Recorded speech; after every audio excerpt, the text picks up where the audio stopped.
कि रासायनिक खाद की ये प्रवृत्ति है जी कि पहले आप उसको उपयोग करेंगे तो जैसे थोड़ा उत्पादन बढ़ेगा, तो आप बाद में उतने ही उत्पादन वृद्धि के लिए आपको पहले से और डालना पड़ेगा। तो इसको कुछ लोग इस रूप में कहते हैं कि आदत हो गई है। आदत इस रूप में आप कह सकते हैं कि ये उसकी प्रवृत्ति ही है कि उसमें डिमिनिशिंग रिटर्न्स बहुत जल्दी आ जाता है। जो बहुराष्ट्रीय कंपनियां डोमिनेट करने की कोशिश कर रही हैं वो ज़्यादातर अमेरिका, यूरोप के देशों में केंद्रित हैं। तो जैसे अमेरिका में वो क्या कर रही हैं कि वो तो वहाँ पे तो उनके पास हजारों एकड़ के किसान हैं, 10,000 एकड़ के खेत हो सकते हैं। वहाँ पे वो जो खेती करते हैं वो बिल्कुल उस तरह की खेती तो यहाँ पे वो नहीं कर सकते हैं, क्योंकि फिर भी यहाँ उनको माध्यम तो उनके वही हैं, मध्यम किसान हैं, छोटे किसान हैं, बड़े किसान हैं। लेकिन वहाँ अपनी सोच को जो वो लेके आए हैं, वो सोच ने ही बहुत तबाही मचाई है। उतने बड़े खेत तो यहाँ है ही नहीं जितना कि वो कर सकें। तो जिस चीज को उन्होंने अपने बहुत बड़े बड़े खेतों के लिए उपयुक्त माना या जिन उत्पादों का उत्पादन उन्होंने किया, रासायनिक खाद, कीटनाशक दवाओं का शुरू में, उसको फिर यहाँ पे लादने की कोशिश की। यहाँ के छोटे किसान, मध्यम किसानों के बीच में भी वो चली जाए, लेकिन यहाँ के छोटे और मध्यम किसानों को वो रास नहीं आती है। जो भारत का छोटा किसान या मध्यम किसान है उसको मूलतः सस्ती खेती चाहिए, और वो सस्ती खेती या कम से कम खर्च की खेती, उसके लिए सबसे अच्छा उपाय ये है कि उसमें बहुत ज़्यादा पैसे ना उसको खर्च करने पड़े। जो स्थानीय संसाधन उपलब्ध हैं उसका बेहतर से बेहतर उपयोग कर ले। अब जैसे गोबर की खाद है, गौमूत्र है, अब ये तो उसको स्थानीय स्तर पर निःशुल्क उपलब्ध है ना। या तरह तरह के पौधे हैं जैसे धतूरा है, नीम है, ये सब भी उग रहे हैं, इनसे वो कीड़ों को दूर रखने का कुछ कर ले। तो हमारी जो क्रिएटिविटी है, हमारी रचनात्मकता है, हमारी सफलता है, वो इसमें निहित है कि हम स्थानीय संसाधनों का बेहतर उपयोग करें। साथियों नमस्कार, मैं अटल तिवारी, किताबी दुनिया की बदकही श्रृंखला में आप सभी का स्वागत है। इस श्रृंखला में आज हम आपको ऐसी शख्सियत से मिलवाएंगे जो बीते करीब 5 दशकों से हम सभी को गांव, किसान और उनके सुख दुख से परिचित कराते रहे। उस भारत से जुड़े विकास, संघर्ष, उसकी चुनौतियों और आंदोलनों की जानकारी देते रहे। ऐसे शख्स का नाम है भारत डोगरा। वो मूलतः पत्रकार हैं, हिंदी और अंग्रेजी दोनों भाषाओं में लिखते हैं। उनके लेखन के केंद्र में कृषि, पर्यावरण और विकास मुख्य रूप से दर्ज होता है। इन्हीं बिंदुओं पर आज हम उनसे बात करेंगे।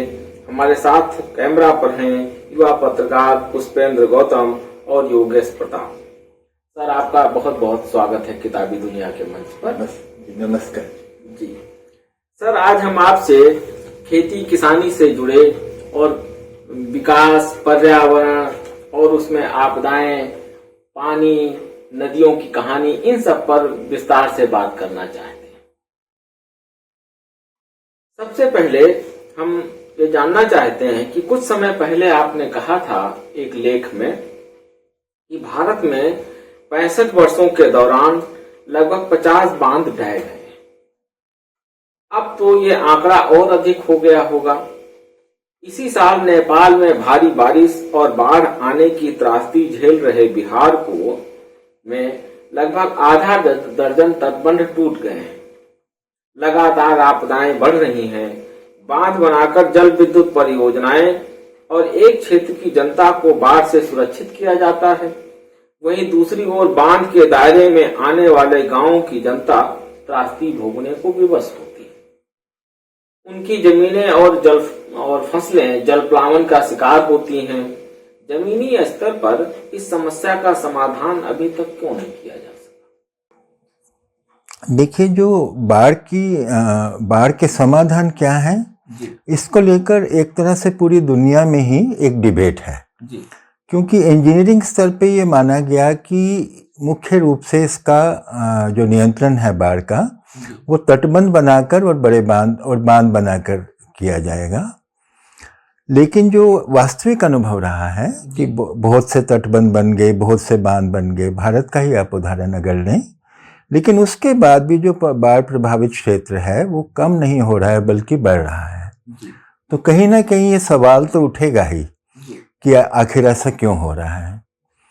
तो इसमें अगर आप इन अनुभवों से सीखते हुए आगे बढ़ना चाहेंगे तो ये स्पष्ट हो जाएगा कि जहाँ कुछ मामलों में ये जो इंजीनियरिंग प्रयास हैं, कुछ मायनों में बाढ़ को अगर रोकते हैं तो कुछ मायनों में ये बाढ़ की समस्या को और विकट भी करते हैं। तो मुझे लगता है कि जो सही किस्म का आकलन है वो इस आधार पर होगा कि दोनों पक्षों को लेके चला जाए। क्योंकि जब प्रोजेक्ट बनाने की बात आती है, बजट पास कराने की बात होती है, तो उस समय कई बार जो दूसरे पक्ष हैं, यानी कि जो प्रतिकूल असर हैं, उस पर अपेक्षित ध्यान नहीं दिया जाता है। तो सिर्फ इंजीनियरिंग पक्ष को न देखकर पर्यावरणीय पक्ष को भी देखा जाए और इस बारे में भी ध्यान दिया जाए कि जहाँ जहाँ पे वन विनाश हुआ है, जहाँ जहाँ पर मिट्टी और पानी का संरक्षण ठीक से नहीं हुआ है, खासकर पर्वतीय क्षेत्रों में, जल ग्रहण क्षेत्रों में, नदियों के, तो वहाँ पर बाढ़ की समस्या बढ़ती है। तो जहाँ पर आप पर्यावरण का बहुत अच्छे से ध्यान रखेंगे, जहाँ वनों का संरक्षण करेंगे, फिर इस पर भी निर्भर करता है कि जब बारिश का पानी आता है बहुत तेजी से, तो उस समय वो पानी कहाँ समाएगा, पानी की निकासी की ठीक व्यवस्था है कि नहीं। तो अगर मान लीजिए कि जो बहुत से जल स्रोत हैं, अगर उसको पाट दिया गया या उन पर इंक्रोचमेंट हो गई, उनको बचा के नहीं रखा गया, या बहुत से जो नए निर्माण कार्य होते हैं उनमें पानी की जो प्राकृतिक निकासी के रास्ते हैं उनका ठीक से ध्यान नहीं रखा गया, तो भी बाढ़ की समस्या बढ़ेगी। तो जो विभिन्न बाढ़ जगह जगह पे बाढ़ भीषण तबाही कर रहे हैं, जैसे कि आपने बताया, वहाँ उन सब का मिला जुला असर देखने में आता है। फिर जैसे जलवायु बदलाव के दौर में ये देखा जा रहा है कि एक ही दिन में इतनी बरसात हो जाती है जितनी पहले कई सप्ताहों में या महीनों में होती थी।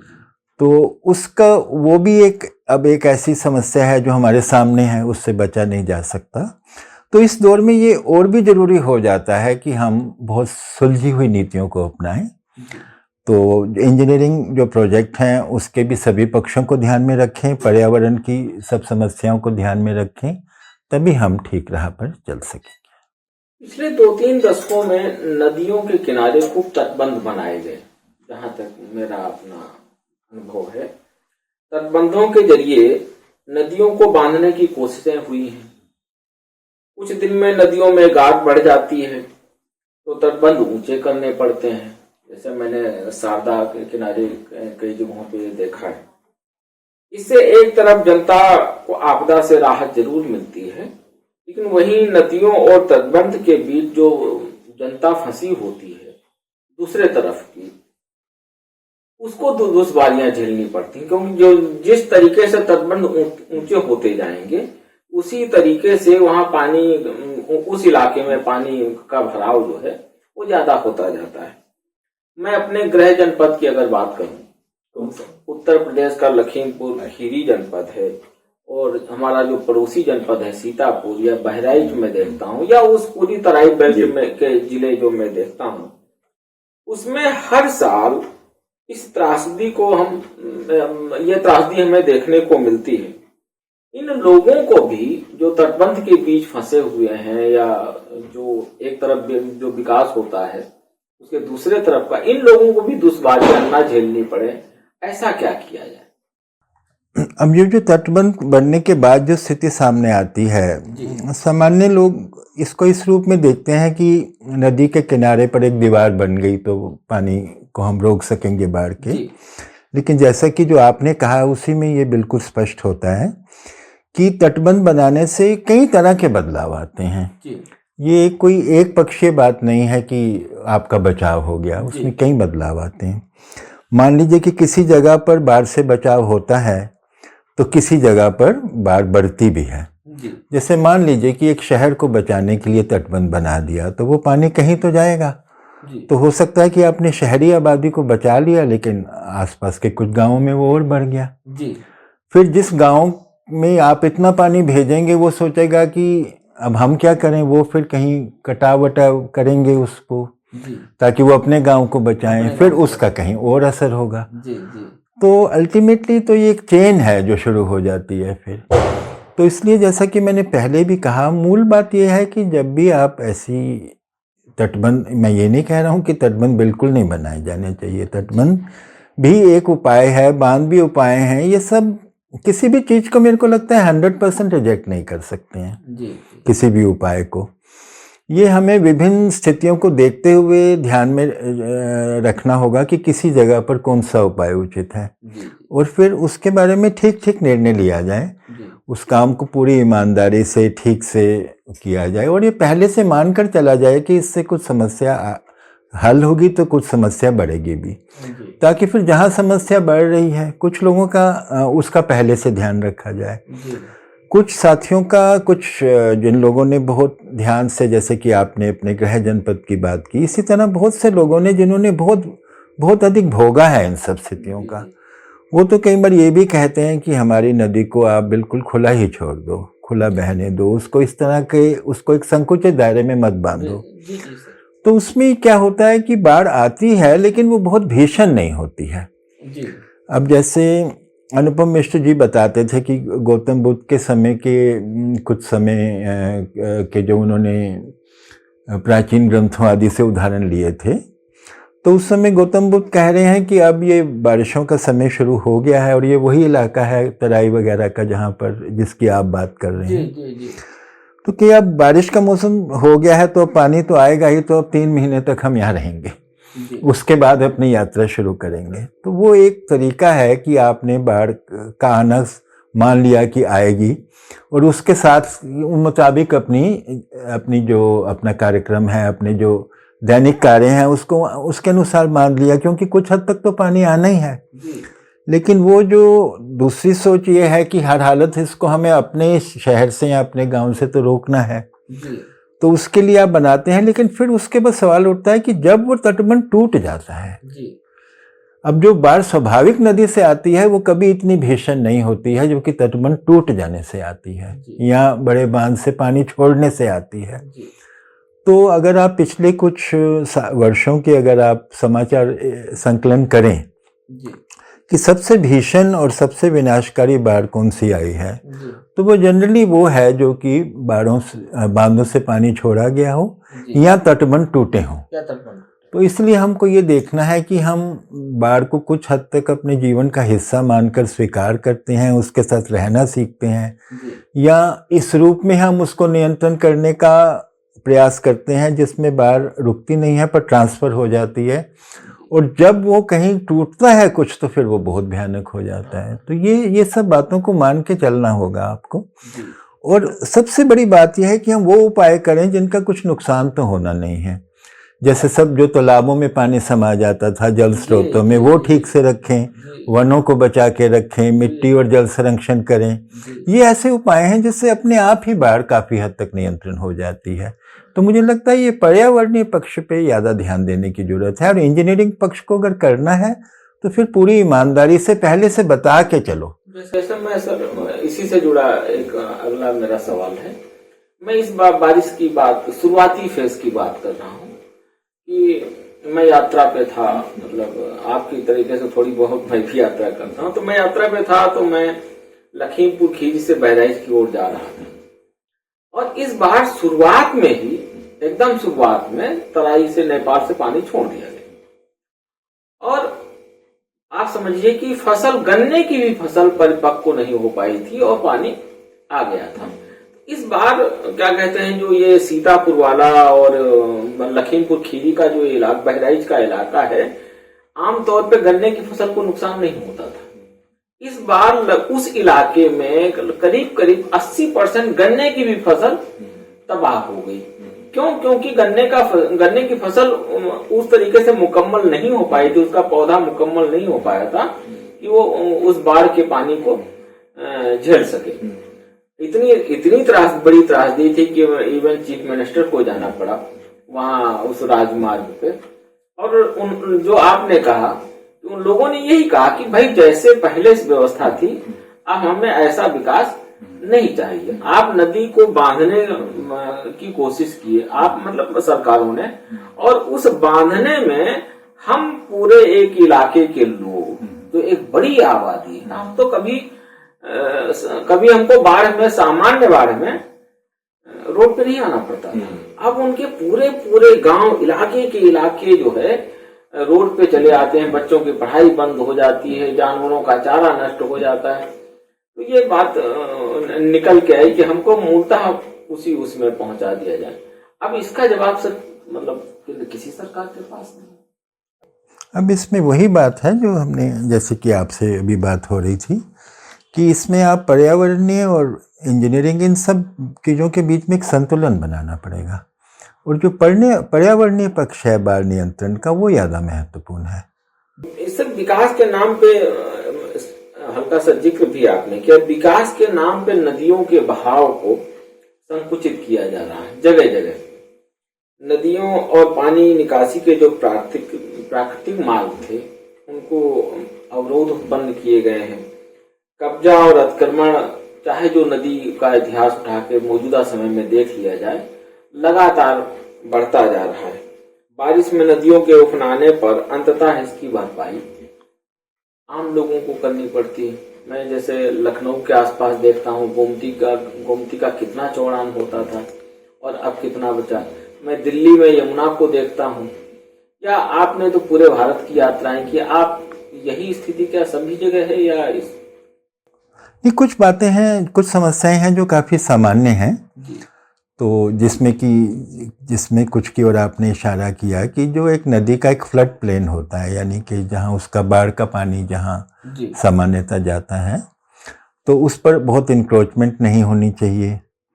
फिर उसके बाद है कि जो जितने जल स्रोत हैं जहाँ पे वर्षा का पानी जा सके, जैसे तालाब हैं, जैसे अन्य जल स्रोत हैं, पोखर हैं, तालाब हैं, झील हैं, तो उस सब में इंक्रोचमेंट वगैरह नहीं होगा तो बहुत सा पानी उसमें समा जाएगा।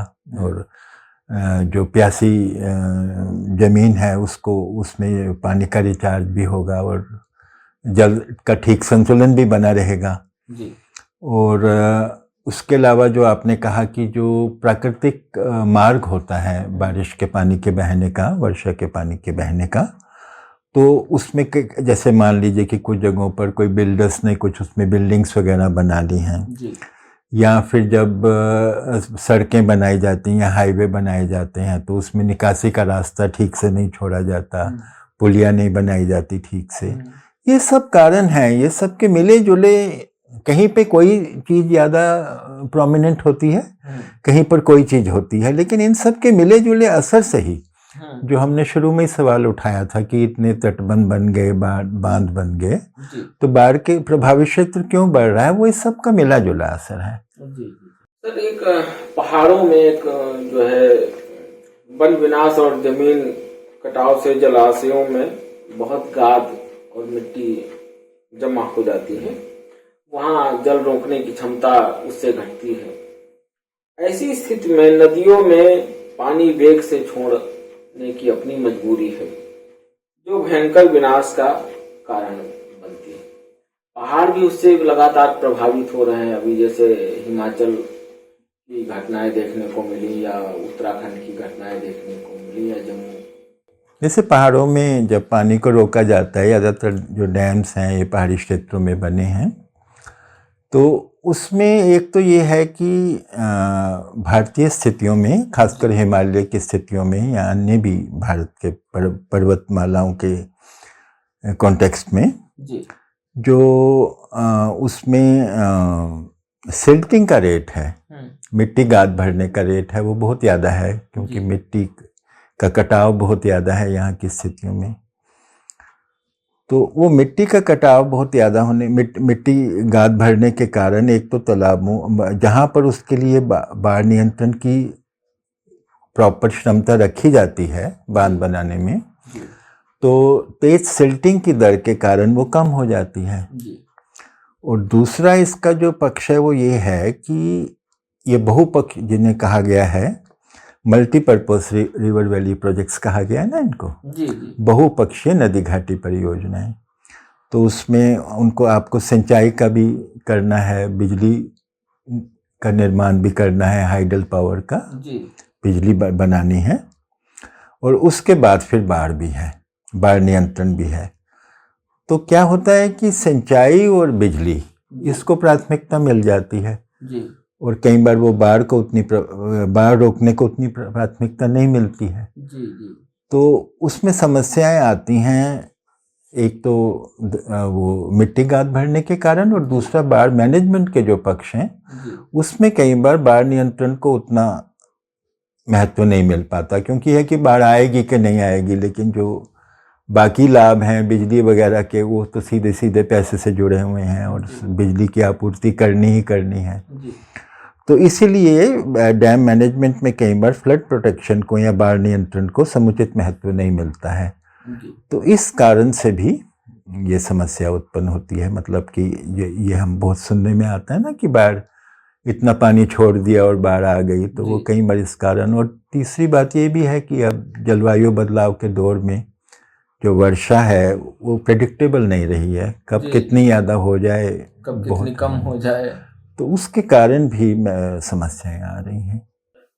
देश में लगातार भूस्खलन की घटनाएं बढ़ रही हैं, बाढ़ की तीव्रता भी जैसे आपने बताया बढ़ रही है, लगातार चक्रवाती तूफान आ रहे हैं, सभी पहले से अधिक उग्र और विनाशकारी मतलब साबित हो रहे हैं। बचाव कार्यों में काफी धन भी खर्च किया जा रहा है, इसके बावजूद समस्या कम होने के बजाय लगातार बढ़ती जा रही है। इसके दो पक्ष हैं मेरे ख्याल में। एक तो ये है कि जलवायु बदलाव के दौर में, क्लाइमेट चेंज के दौर में जो नेचुरल डिजास्टर्स हैं, प्राकृतिक आपदाएं हैं, वो जलवायु बदलाव रिलेटेड फैक्टर्स के कारण अधिक उग्र हो रही हैं, अधिक हो रही हैं। लेकिन एक दूसरा पक्ष भी है, अगर आप केवल पहले पक्ष को देखेंगे तो कहानी पूरी नहीं होती है। दूसरा पक्ष ये है कि बहुत सी ऐसी प्रवृत्तियां रही हैं जिसके कारण, जिसे आप कह सकते हैं कि ये हमारी अपनी स्थानीय भूल के कारण है। जलवायु बदलाव एक वैश्विक फिनोमेना है, एक वैश्विक प्रवृत्ति है, लेकिन बहुत सी ऐसी हैं जो स्थानीय गलतियां हैं। जैसे एक उदाहरण है कि मान लीजिए कि किसी हिमालय क्षेत्र में अनेक दिनों की वर्षा, या कई बार तो अनेक सप्ताहों या महीने को वर्षा 1 या 2 दिन में हो जाती है, तो वो एक जलवायु बदलाव रिलेटेड फैक्टर ज़्यादा लगता है।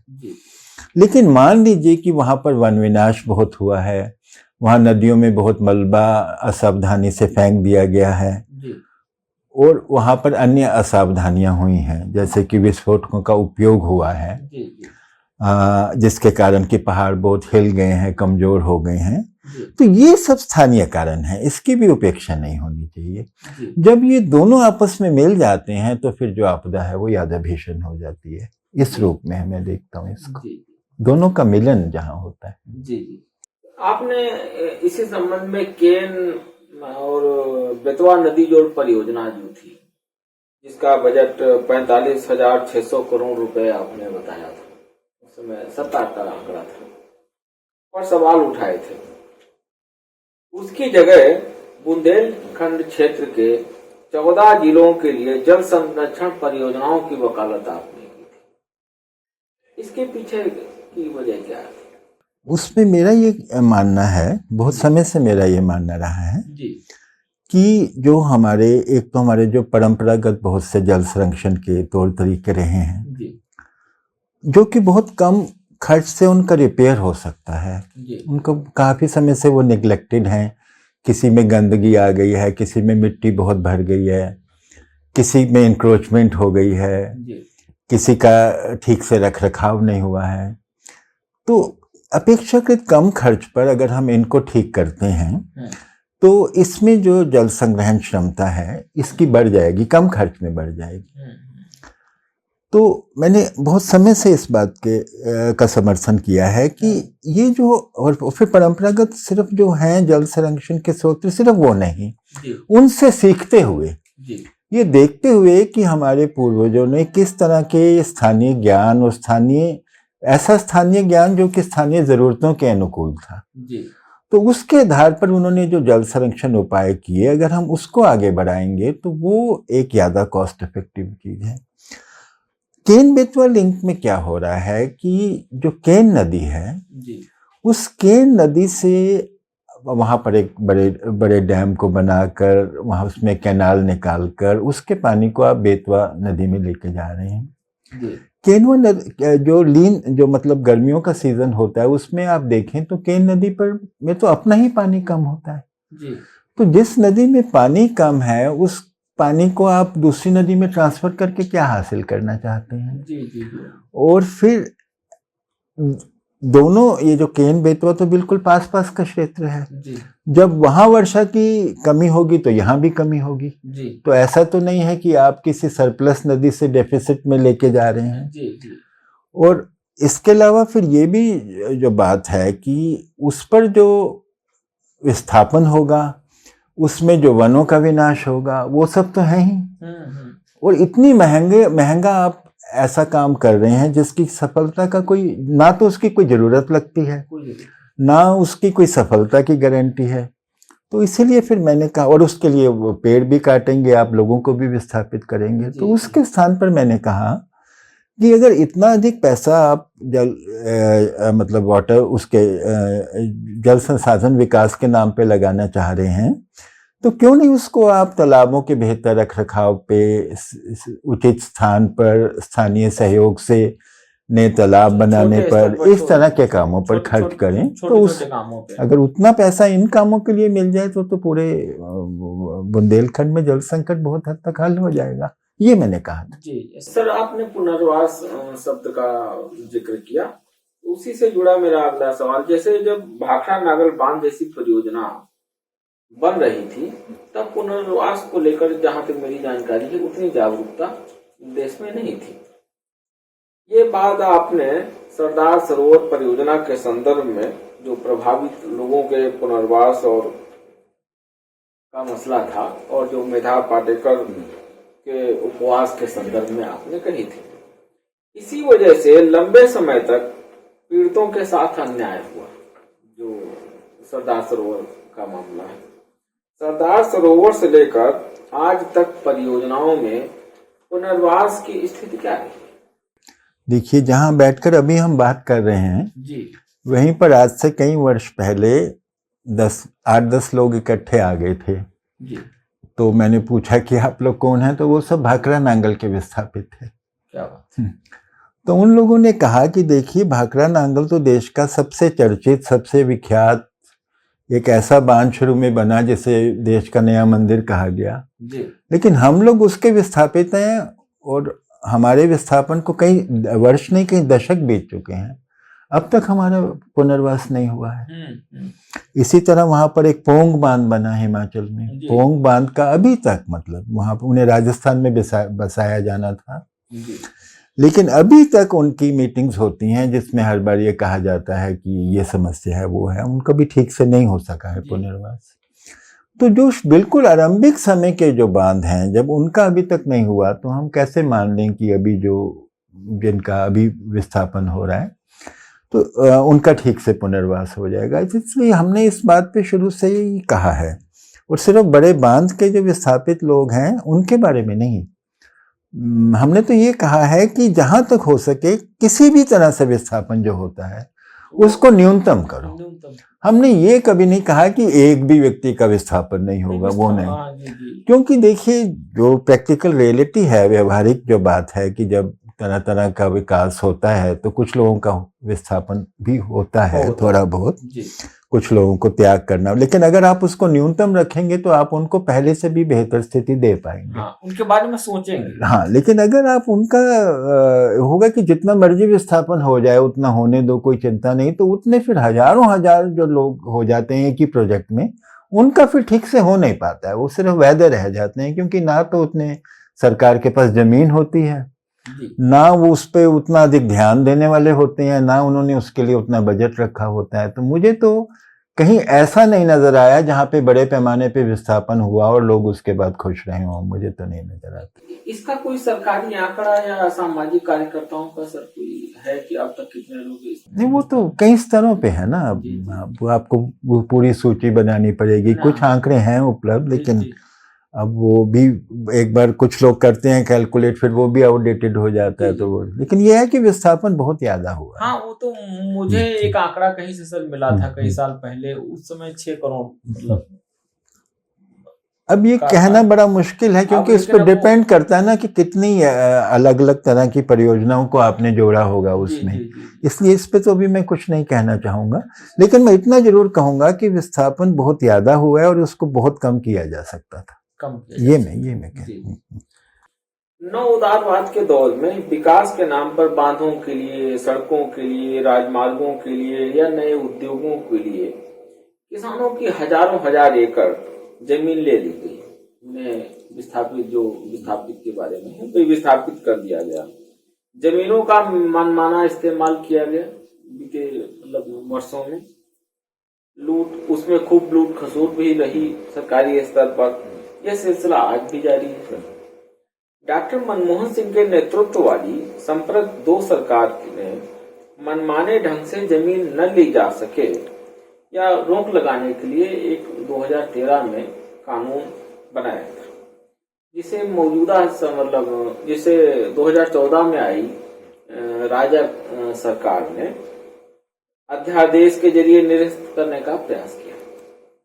उसे सफलता नहीं मिली तो राज्यों में अलग अलग नियम कायदे बनवाकर उसे अप्रासंगिक करा दिया गया। इस सिलसिले को कैसे रोका जा सकता है? इसमें तो मैं तो ये कहूंगा कि मुख्य रूप से 2 पक्ष हैं इसके, और अगर उन दोनों पक्षों पे ध्यान देना चाहिए। एक तो है कि विस्थापन कम से कम हो, जहां तक हम विस्थापन से बच सकते हैं, विस्थापन ना ही हो, ऐसे विकास के रास्ते को, और जहां जरूरी हो जाता है तो वहां उसको न्यूनतम करें। सबसे पहला तो नीति का ये पक्ष है। फिर उन जो विस्थापित हुए हैं उनका पुनर्वास ठीक से हो, वो दूसरा पक्ष है। लेकिन मेरी नजर में पहला पक्ष बहुत महत्वपूर्ण है कि जहां तक हो विस्थापन को न्यूनतम करें, क्योंकि कोई भी उजड़ना नहीं चाहता है। कई बार ऐसा भी देखा गया है कि लोग ऐसे गांवों में रह रहे थे जहां उनकी स्थिति अच्छी नहीं थी, उनके कई झगड़े भी वहां पे थे। वहां उसके बाद भी जब वहां से उनको भेजा गया तो वो खुश नहीं थे, क्योंकि एक लगाव तो होता है ना अपनी मिट्टी से, अपनी जमीन से। तो एक तो ये बात है, और दूसरी की बात है कि जो आपने न्यूनतम जब कर लिया कि भाई कम से कम इतने लोगों को तो किसी ना किसी वजह से हटना ही है, तो जब आप न्यूनतम कर लेंगे तो फिर उसके बाद उनके प्रति आपको ये रवैया अपनाना चाहिए, ये व्यवहार अपनाना चाहिए कि इन्होंने एक देश के लिए बड़ा त्याग किया, अब इनका हमको बेहतर से बेहतर ध्यान रखना है, और जहां तक जिस सुख सुविधा जो उनको पहले उपलब्ध थी उससे इनकी हालत और बेहतर करनी है। अब संवेदनशीलता और संवेदनशीलता चाहिए। और एक जो दूसरी बात यह है कि जो भूमिहीन है, जब भूमिहीन उजड़ते हैं तो उनके लिए तो अभी कुछ विशेष है ही नहीं, क्योंकि जिसकी भूमि नहीं है तो उसको आप क्या मुआवजा देंगे। या जो लोग कम से कम जोत रहे हैं लेकिन उनके पास भूमि के रिकॉर्ड नहीं है, बहुत से ऐसे लोग हैं जिनके पास भूमि के रिकॉर्ड नहीं है, लेकिन जिस गांव में इतने समय से रह रहे हैं, तो कोई बटाई करके या कैसे भी करके उनका गुजारा फिर भी हो रहा है, वो लोग कहाँ जाएंगे इसके बाद जब। तो इन सब बातों पे बहुत संवेदनशीलता से, जैसा आपने कहा, विचार करना होगा। यहाँ पे थोड़ा विशेष रखते हैं, परमार्थ संगठन के प्रयास से बुंदेलखंड में जिस तरह जल सहेलियां पानी को लेकर काम कर रही हैं, उसी तरह के प्रयास क्या जगह जगह नहीं होने चाहिए? इस यात्रा की शुरुआत से लेकर अब तक की पूरी कहानी क्या रही है, इसे बताते हुए ये भी बताइएगा कि इसे विस्तार कैसे दिया जा सकता है, क्योंकि आपने इसको देखा है करीब से। जल सहेलियों का परमार्थ वैसे भी जल संरक्षण और अन्य विकास कार्यों पे पहले से काम कर रहा था, लेकिन जो जल सहेलियों की सोच ये थी कि कुछ विभिन्न गांवों में ऐसी महिलाओं को जिन्होंने बहुत जागरूकता दिखाई है, जिन्होंने बहुत कुछ करने की क्षमता दिखाई है, इच्छा शक्ति दिखाई है, कि तमाम मुश्किलों के बीच में भी वो अपना समय निकालेंगी वॉलंटियर के रूप में, उसमें कुछ पेड वो नहीं है। तो उसमें तो उनको फिर तरह तरह से प्रोत्साहित किया जाएगा ताकि वो गांव के जल संरक्षण के लिए कार्य कर सकें संस्थागत स्तर पर। तो इसके बहुत अच्छे नतीजे मिले हैं, और अनेक गांवों में जल सहेलियों ने केवल जल संरक्षण पे ही नहीं, सैनिटेशन पर भी और जल से जुड़े अन्य मुद्दों पर भी सराहनीय कार्य किए हैं। और ये बुंदेलखंड से आगे अब राजस्थान और अन्य राज्यों में भी ये जल सहेली के मॉडल को लेके जाया जा रहा है। तो सर्टेनली ये एक निश्चित तौर पर ये एक अच्छा मॉडल है और इसको आगे बढ़ाना चाहिए। आप कहते हैं कि मिट्टी में नमी बनाए रखने के लिए नमी संरक्षण जरूरी है, उसके लिए भूजल संरक्षण आवश्यक है। बड़े बड़े बांध बनाकर और उत्तरोत्तर अधिक गहराई वाले नलकूपों से जमीन के अंदर का सारा पानी निकालकर हम इस समस्या का समाधान नहीं करते बल्कि उसको बढ़ाते हैं। आपने खेती की समस्याओं के समाधान के लिए जल संरक्षण और पानी के समान वितरण की व्यवस्था पर जोर दिया। इसके लिए तरीका क्या अपनाना होगा? अब जैसे कि आपने ही कहा और बहुत तरह तरह के आंकड़े, तरह तरह के अध्ययन भी इस बात को बता रहे हैं कि देश के एक बहुत बड़े इलाके में जो भूजल स्तर है वो नीचे जा रहा है जी। और वो उस भूजल के अत्यधिक दोहन के कारण हुआ है। तो अब इसके लिए हम छोटे स्तर के जल संरक्षण उपाय अगर जगह जगह पर अपनाएंगे, और वो जल संरक्षण के उपाय कई तरह के हो सकते हैं। कुछ चेक डैम भी बन सकते हैं, कुछ जगहों पर वृक्षारोपण अधिक हो सकता है, प्राकृतिक वनों को अच्छे से बचाया जा सकता है जी। एक जो पूरी अप्रोच है, वैज्ञानिक अप्रोच है, वाटरशेड का विकास करना, वाटरशेड के एक पूरे एरिया को लेकर उसमें जहाँ जो उपाय ठीक होता हो उस पूरे वाटरशेड का डेवलपमेंट इस तरह से किया जाए कि वर्षा का जो भी जल गिरता है उसका अधिक से अधिक संरक्षण किया जा सके। तो इन सब उपायों से ये बात आगे बढ़ सकती है, लेकिन उसके साथ ही जो दूसरी बात है कि दोहन अधिक ना हो। दोहन पे भी तो कुछ ना कुछ कहीं ना कहीं नियंत्रण, उन दोनों के बीच में बैलेंस बनना कि हम इतना रिचार्ज कर रहे हैं, इतना संरक्षण कर रहे हैं, दोहन इतना होना चाहिए। ऐसी फसल चक्र आप ले आएंगे जो कि स्थानीय वर्षा के जो भी वहाँ के जल संसाधन है उसके अनुकूल नहीं है, उससे बहुत ज़्यादा मांगती है पानी, तो फिर दोबारा वो प्रॉब्लम आ जाएगी जी। और ये इसके अतिरिक्त जो आपने एक बात कही कि पानी का सही वितरण भी होना चाहिए जी। तो जैसे जो छोटे छोटे जल संरक्षण के उपाय हम करते हैं तो उसमें हम कोशिश कर सकते हैं कि इन स्थानों पे यादा करें जहाँ पर छोटे और गरीब किसान हैं जिनको पानी की बहुत ज़रूरत है, जो पानी अगर उन्हें पानी मिल जाए तो उनका गुजारे लायक अनाज हो जाएगा, तो उन पे हम ज़्यादा ध्यान दें। लेकिन इसके लिए ये भी तो ज़रूरी है ना कहीं ज़मीन का वितरण भी कुछ समान हो। अगर कोई ऐसा गांव होगा जहाँ पर लगभग सारी ज़मीन पर चंद 10-12 बड़े परिवारों का ही नियंत्रण है, तो फिर हम छोटे किसानों, तो फिर तो जहाँ पे भी हम जल संरक्षण करेंगे तो ज़्यादा लाभ बड़े ही ले जाएंगे जी। तो इसलिए जल संरक्षण और कुछ हद तक भूमि संरक्षण भी जल संरक्षण तो का लाभ तो गरीबों को मिलना ही चाहिए, छोटे किसानों को, लेकिन कुछ हद तक ये इससे भी जुड़ा है कि भूमि वितरण भी समान होना चाहिए। फसल चक्र की थोड़ा आपने जिक्र किया। हरित क्रांति से पहले पंजाब और हरियाणा में गेहूं और मक्का बारी बारी से फसल होती थी, फिर गेहूं और धान क्रम से उगाया जाने लगा। यही स्थिति पश्चिमी उत्तर प्रदेश की है। इस प्रदेश के अवध और पूर्वी क्षेत्र में गेहूं और मक्का, ज्वार, बाजरा, मूंगफली आदि की फसलें बारी बारी से उगाई जाती थी, जो हमारा उपलब्ध क्षेत्र है। लेकिन देश में मोदी और उत्तर प्रदेश की खास करके बात करें, योगी सरकार आने के बाद जो गोधन को लेकर नीतियां बनी, उससे लिंचिंग की घटनाओं ने मक्का, ज्वार, बाजरा आदि जो फसलें हैं उन पर एक तरीके से पूरी तरीके से विराम लगा दिया। लिहाजा धान, पिपरमिंट, गन्ना और केले की खेती में बड़ी संख्या में इजाफा। ये नहीं देखा गया कि इन फसलों के लिए बहुत पानी चाहिए, इसलिए अनेक राज्यों में कहीं अधिक पानी की समस्या खड़ी हो गई तो कहीं उस तरफ हम बढ़ते जा रहे हैं। इस पर क्यों सरकारों से लेकर और जिम्मेदार लोगों तक क्यों नहीं ध्यान दे रहे? मुझे लगता है कि ये जो मुद्दा है ये किसी एक सरकार से या किसी उससे नहीं जुड़ा है। एक सरकार से बिल्कुल जुड़ा है। ये ना जो प्रवृत्ति है ये बहुत पहले से चल रही है जी। क्योंकि अब जैसे आपने बात पंजाब हरियाणा से शुरू की थी ना, तो एक परंपरागत जिसे हम कहते हैं मिक्स्ड फार्मिंग सिस्टम, मिश्रित खेती प्रणाली, और दूसरा फसल चक्र जो क्रॉप रोटेशंस हैं, किसी भी क्षेत्र में जो उसका विकास जो पिछले सैकड़ों वर्षों में हुआ है वो इस आधार पे हुआ है कि वहाँ की मिट्टी कैसी है और वहाँ की वर्षा कैसी है, वहाँ का पानी कैसा है, और वहाँ का माहौल, जलवायु कैसी है, वहाँ का प्राकृतिक माहौल कैसा है। तो इसी को कहते हैं कि जो परंपरागत ज्ञान है वो बहुत महत्वपूर्ण है, क्योंकि वहाँ के किसानों ने, उनके पूर्वजों ने सैकड़ों वर्षों से देखा कि हमारे लिए कौन सी फसलें ठीक हैं, कौन सा फसल चक्र ठीक है, कौन सी मिश्रित फसल पद्धति ठीक है।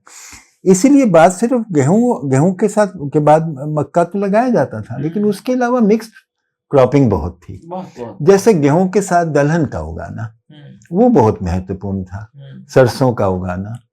तो उसमें ये है कि आपका एक फूड सिस्टम है जिसमें दलहन है, तिलहन है, दूध है, अनाज है, वो सब एक कंप्लीट होता है और उसी को मैच करता है कि जो आपको मिट्टी को चाहिए। क्योंकि मिट्टी को अगर सीरियल क्रॉप चाहिए, अनाज की क्रॉप, तो उसके साथ उसको दलहन चाहिए, ताकि जो नाइट्रोजन गेहूं की फसल ले रही है अनाज की, वो दलहन की फसल से उसको वापस। तो ये जो पूरा जो मिक्स्ड फार्मिंग सिस्टम और फसल चक्र है वो कई बार एक ऐसा दौर आता है जिसमें कि किसानों को बोला जाता है या भ्रमित किया जाता है या सरकारें कुछ गलत नीतियां अपना लेती हैं कि ये जो पूर्वजों के समय से चला आ रहा है वो महत्वपूर्ण नहीं है, अब मेड टू ऑर्डर है। मेड टू ऑर्डर है कि जमीन को ऑर्डर करना है कि तुम ये करो। पंजाब की जमीन में गेहूं और धान एक के बाद एक लगाने से प्रॉब्लम्स आती रही हैं, लेकिन वो है कि ऑर्डर है कि नहीं, हमें जमीन से ये लेना है तो हम तो ये लेंगे। वहाँ की मिट्टी इसके अनुकूल नहीं, वहाँ का पानी इसके अनुकूल नहीं, वहाँ का माहौल इसके अनुकूल नहीं, लेकिन हम लेंगे। तो ये जो प्रॉब्लम्स आ रही हैं ना, ये बड़ी डीप रूटेड प्रॉब्लम्स हैं। ये जहाँ जहाँ पे आएगा, जहाँ फसल चक्र और मिश्रित फसल पद्धतियों का जो परंपरागत है उस पर ध्यान नहीं देंगे तो ये प्रॉब्लम्स हर जगह आएंगी ही। और बाद में आपने कुछ कैश क्रॉप्स का नाम लिया, पेपरमिंट वगैरह का, तो ये जो होता है कि कम से कम समय में हम ज़्यादा कमा लेंगे तो ये उगा लेंगे, लेकिन उसका मिट्टी का और उसका जो पानी वाला पक्ष क्या है उस पर ध्यान नहीं देते हैं, तो आज नहीं तो कल प्रॉब्लम्स आती हैं। गन्ने जैसा हाल बीते कुछ वर्षों में, जैसे हमने केले की खेती का जिक्र किया है, केले में तो गन्ने से भी अधिक पानी इस्तेमाल हो रहा है और पानी के साथ साथ रासायनिक खाद और कीटनाशक बेतहाशा इस्तेमाल होता है। इससे खेती के साथ पर्यावरण पर भी एक बड़े पैमाने पर असर पड़ता है। किसानों का जीवन प्रभावित हो रहा है। जैसे जो उसमें कीटनाशक का इस्तेमाल करने वाला है, छिड़काव करने वाला है, उसमें मतलब कई तरीके की बीमारियां उत्पन्न हो रही हैं। केला खाने वालों के स्वास्थ्य के साथ खिलवाड़ हो रहा है। जैसे मेरे गांव में अब मैं देखता था कि दूर दूर तक केले की खेती नहीं होती थी और अब बड़े पैमाने पे केले की खेती होती है। अभी तक मतलब 10-5 साल पहले तक हम गांव में केला मतलब देसी केला जानते थे और वो जब अपनी नेचुरल उस तरीके से पकता था और 15 दिन तक 20 दिन तक वो चलता था। मौजूदा समय में हमारे गांव में जो केला हो रहा है, आप दिल्ली की तो बात छोड़ दीजिए, दिल्ली लखनऊ या पंजाब की, वो आज पका और 3 दिन से ज्यादा वो नहीं चल सकता है। क्यों? क्योंकि उसमें जो जिस तरीके से वो तैयार हुआ वो सारा कीटनाशक और रासायनिक है। तो किसानों का जीवन प्रभावित हो रहा है, केला खाने वालों के जीवन के साथ खिलवाड़ हो रहा है। खेती किसानी को पर्यावरण की रक्षा और आने वाली पीढ़ियों की चिंता से जोड़कर क्यों नहीं देखा जा रहा? ये बल्कि सच कहा जाए तो पूरे जो फूड एंड फार्मिंग सिस्टम है इस समय इवन दुनिया के स्तर पे, उसमें सबसे बड़ा सवाल यही है कि एक और तो पर्यावरण तबाह हो रहा है, जो खेती के तौर तरीके हैं अगर आप देखें तो मिट्टी का जो प्राकृतिक उपजाऊपन है वो नष्ट होता जा रहा है। जो आपने रासायनिक खाद और कीटनाशक की बात बताई, जल स्तर नीचे जा रहा है, मिट्टी और जल दो सबसे बेसिक हैं खेती के लिए ना, तो इन दोनों का ही बहुत बुरा हाल है। उसके बाद जो खाद्य की गुणवत्ता है उसका नुकसान हो रहा है। उसके बाद फिर आप आ जाएं कि जो किसान और किसान मजदूर हैं उनके स्वास्थ्य, वो भी तो इन सब चीज़ों को ही डील करेंगे ना इनके साथ, तो वो भी क्षतिग्रस्त हो रहा है। तो इन सब के चलते एक फूड की क्वालिटी का और जो सस्टेनेबिलिटी का, मिट्टी और जल का, ये बहुत बड़े सवाल उत्पन्न हो गए हैं। लेकिन उसके साथ जो दूसरी बात जो इसके साथ जुड़ी हुई है वो ये है कि जो बिग बिजनेस इंटरेस्ट हैं, जो बड़े व्यवसायिक हित हैं, जो बहुत बड़ी बहुराष्ट्रीय कंपनियां हैं, वो इस समय फूड एंड फार्मिंग सिस्टम की कर्ता धर्ता हैं पूरे विश्व के स्तर पे। और उसमें शायद आप इस बात को आगे उठाएंगे, लेकिन मैं यहीं जिक्र कर दूं कि GM crops, genetically modified crop या जेनेटिक रूप से संवर्धित जो फसलें हैं, वो एक तरह से इन कंपनियों का तरीका है कि वो विश्व की खाद्य व्यवस्था पर कब्जा जमाए। और इसके लिए वो ये जो जीएम क्रॉप्स हैं, इसके साथ जो एग्रोकेमिकल्स की बात आपने की है, आपने पेस्टिसाइड और केमिकल फर्टिलाइजर्स की बात की, लेकिन जो वीट किलर्स और हर्बिसाइड्स हैं वो भी उसके साथ आ रहे हैं, और बहुत खतरनाक किस्म के, जिनके बारे में कहा गया है कि उनसे कैंसर हो सकता है, वो सब आ रहे हैं। तो ये जो है, ये एक ऐसा दुष्चक्र है, एक ऐसा एक विश्व स्तर का एक वो है कि इसको फैलाना है। और अधिकांश, क्योंकि पैसा इसके इस लॉबी के हाथ में है, इसमें सब अरबपति वगैरह सब इससे जुड़े हुए हैं, तो अभी यही हावी है। अब इसके रहते जो प्राकृतिक खेती के प्रसार, मतलब जो आपने कहा है वो बिल्कुल ठीक है कि ये सब जो हो रहा है वो बहुत गलत हो रहा है, और इसका समाधान है। इसका समाधान है कि ना तो देश के बहुत से छोटे किसानों ने, जिन्होंने बहुत अच्छे काम किए हैं, और सिर्फ हमारे देश में नहीं, दुनिया में बहुत से अच्छे किसानों ने ये सिद्ध करके रख दिया है कि बिना रासायनिक खाद, कीटनाशक दवाओं, जीएम फसलों या इस तरह के जो बड़ी कंपनियों के बीज हैं, उनके बिना अच्छे उत्पादन की, बहुत अच्छी गुणवत्ता की खेती हो सकती है। लेकिन उनको अब आगे नहीं बढ़ाया जा रहा है। जो सब्सिडी है वो गलत किस्म के मॉडल के लिए जा रही है। सहायता, अब जैसे हमारी सरकार ने कई बार कहा है कि वो प्राकृतिक खेती को बढ़ाएगी, लेकिन फिर भी ये प्रयास जो हैं प्राकृतिक खेती को बढ़ाने के, उत्साहवर्धक प्रयास भी हुए हैं। कुछ आप हिमाचल में देख सकते हैं, सिक्किम में देख सकते हैं, उत्तराखंड में कुछ जगह देख सकते हैं, पहाड़ी क्षेत्रों में शायद ज़्यादा नज़र आ रहा है। लेकिन और भी, जैसे आप अपने उत्तर प्रदेश की बात करें तो गोरखपुर एनवायरनमेंट एक्शन ग्रुप का बहुत अच्छा काम है। वहाँ की बहुत सी महिला किसानों ने इस तरह की खेती की है। तो इस तरह के तमाम प्रयास हम, सृजन एक संस्था है, उन्होंने कुछ किया है, पंजाब में भी कुछ लोगों ने किया है, खेती विरासत वाले हैं, अन्य लोग हैं। तो मुझे लगता है कि ये एक ऐसा, उड़ीसा में है एक सहभागी करके, उन्होंने भी अच्छा किया है। ऐसे तमाम नाम है, मतलब कोई मैं दो चार के नाम नहीं गिनाना चाहता।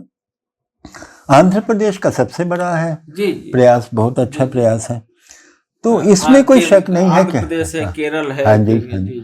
तो ऐसे इसमें कोई शक नहीं है कि हो सकता है, लेकिन अब उसको राष्ट्रीय नीति बनाना पड़ेगा, अपनी पूरी ताकत उसके पीछे लगानी पड़ेगी।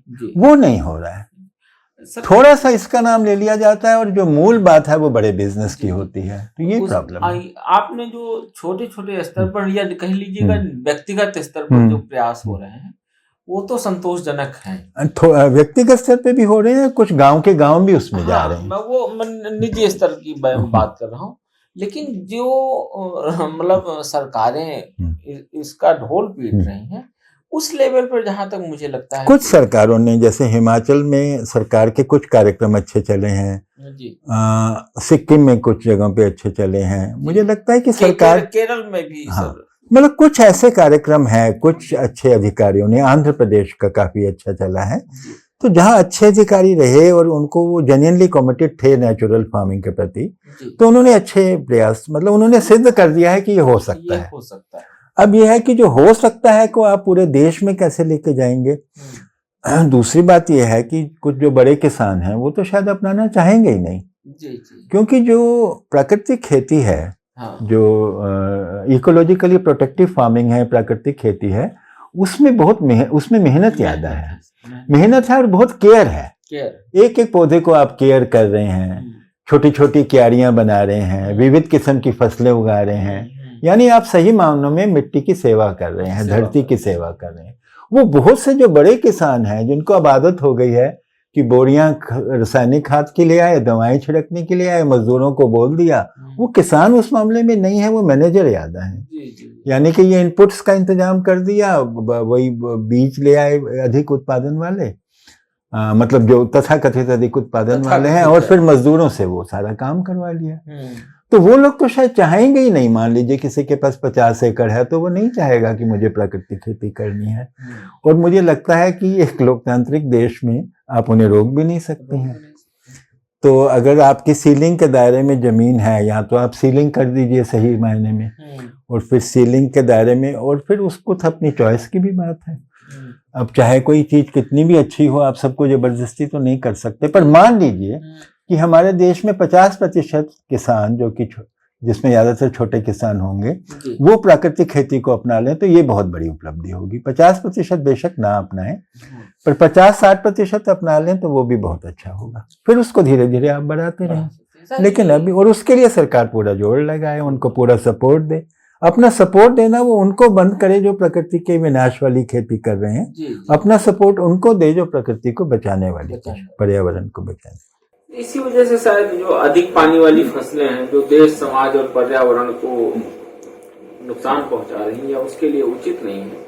नहीं, अब जैसे चावल का पंजाब में कहते हैं कि वो अधिक पानी ले रही है, लेकिन वही चावल जहां उसका वास्तविक परिवेश है, पूर्वी भारत उसका वास्तविक परिवेश है, वहां के लिए तो अनुकूल है, वो छत्तीसगढ़ के लिए अनुकूल है।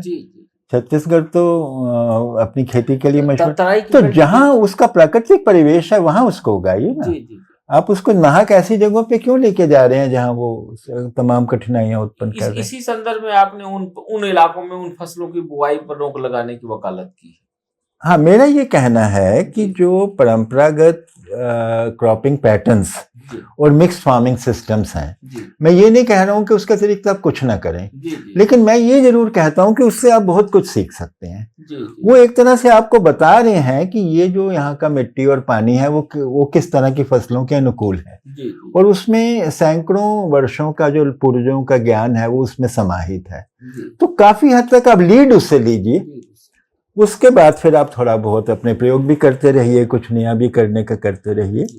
लेकिन ये बहुत जरूरी है कि जैसे ही जलवायु है, जैसा मौसम है, जैसा मिट्टी है और जैसा वो है, इसीलिए मिट्टी को देखते हुए ही विविधता होती थी, फसलों की बहुत अधिक विविधता होती थी ना। बात ये नहीं है कि आप धान उगा रहे हैं, आप धान की कौन सी वैरायटी उगा रहे हैं, एक ही गांव में सैकड़ों वैरायटी, तो फिर वो जहां जिसके अनुकूल है वहां उसको उगाइए। अब उस बात को तो छोड़ ही दिया गया है, बिल्कुल सब कुछ सेंट्रलाइज हो गया है।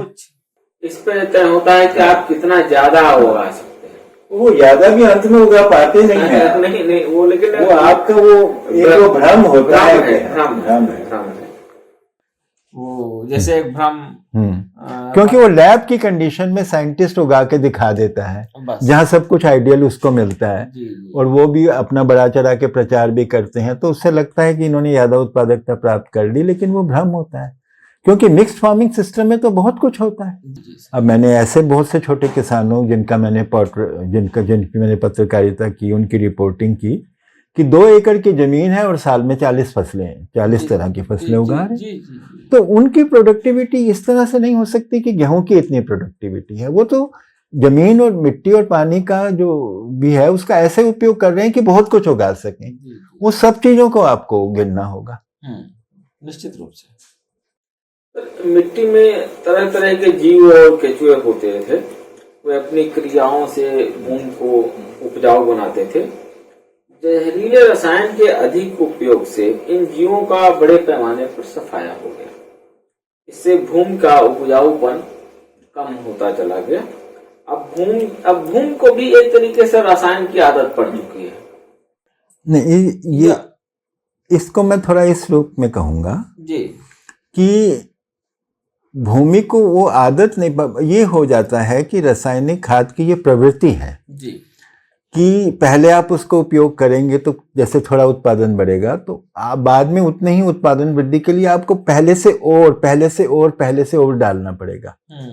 तो इसको कुछ लोग इस रूप में कहते हैं कि आदत हो गई है। आदत इस रूप में आप कह सकते हैं कि ये उसकी प्रवृत्ति ही है कि उसमें डिमिनिशिंग रिटर्न्स बहुत जल्दी आ जाता है, तो आपको ज्यादा लगाना पड़ता है और फिर प्राकृतिक की ओर जाने में थोड़ा समय लगता है। जैसे आपका उपचार करना पड़ेगा, उसमें गोबर वगैरह की खाद कुछ समय डाल के उसको थोड़ा समय देना पड़ेगा। और इसलिए हम लोग ये बहुत से लोग कहते हैं, जिससे मैं भी सहमत हूँ, कि जैसे किसी के पास 4 एकड़ जमीन है तो वो 4 एकड़ पे इस तरह की खेती कर रहा है, रासायनिक खाद कीटनाशक दवा की, तो 4 एकड़ को वो सीधा बेशक ना लेके जाए प्राकृतिक की ओर, पहले 1 एकड़ को ले जाए, फिर 2 एकड़ को ले जाए, तो 4 साल में वो पूरा बदल सकता है। हाँ, इस तरह से कर सकते हैं। ये तो आपने अपने लिखा भी है।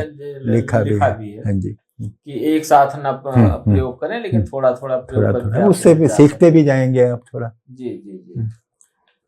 बहुराष्ट्रीय कंपनियों की जो खेती की तकनीक है वो किसानों के लिए लाभदायक तो कहीं से नहीं दिखाई देती है, जैसा मतलब आंकड़े हैं हानिकारक ही है। उनकी तकनीक से भूमि, जल और पर्यावरण सभी पर बुरा असर पड़ रहा है। पूरी मानव जाति प्रभावित हो रही है। पंजाब में इस तकनीक का सबसे ज्यादा इस्तेमाल हुआ, वहां कैंसर बीमारी घर घर फैल गई। शहरियों में भी तेजी से फैली और ग्रामीणों में भी।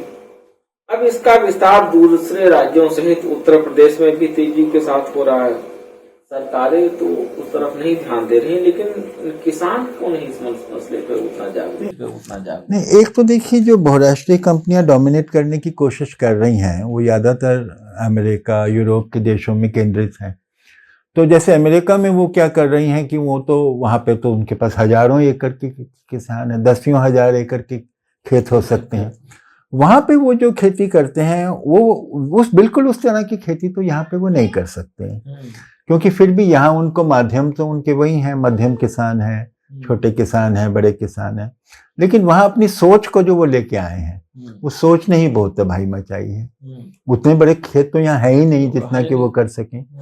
तो जिस चीज को उन्होंने अपने बहुत बड़े बड़े खेतों के लिए उपयुक्त माना, या जिन उत्पादों का उत्पादन उन्होंने किया रासायनिक खाद कीटनाशक दवाओं का शुरू में, उसको फिर यहाँ पे लादने की कोशिश की। यहाँ के छोटे किसान, मध्यम किसानों के बीच में भी वो चली जाए, लेकिन यहाँ के छोटे और मध्यम किसानों को वो रास नहीं आती है। या एक तो प्रकृति का तो वो तबाह करते ही हैं, जो कि हमने अभी देख लिया, केंचुओं को तबाह कर रहे हैं और सारे सूक्ष्म जीवों को कर रहे हैं, मिट्टी को कर रहे हैं, ये सब तो हमने देखा ही अभी। लेकिन इसके अलावा ये सब महंगी हैं। जो भारत का छोटा किसान या मध्यम किसान है, उसको मूलतः सस्ती खेती चाहिए, और वो सस्ती खेती या कम से कम खर्च की खेती, उसके लिए सबसे अच्छा उपाय ये है कि उसमें बहुत ज्यादा पैसे ना उसको खर्च करने पड़े। जो स्थानीय संसाधन उपलब्ध हैं उसका बेहतर से बेहतर उपयोग कर ले। अब जैसे गोबर की खाद है, गौमूत्र है, अब ये तो उसको स्थानीय स्तर पर निःशुल्क उपलब्ध है ना। या तरह तरह के पौधे हैं, जैसे धतूरा है, नीम है, ये सब भी उग रहे हैं। इनसे वो कीड़ों को दूर रखने का कुछ कर ले।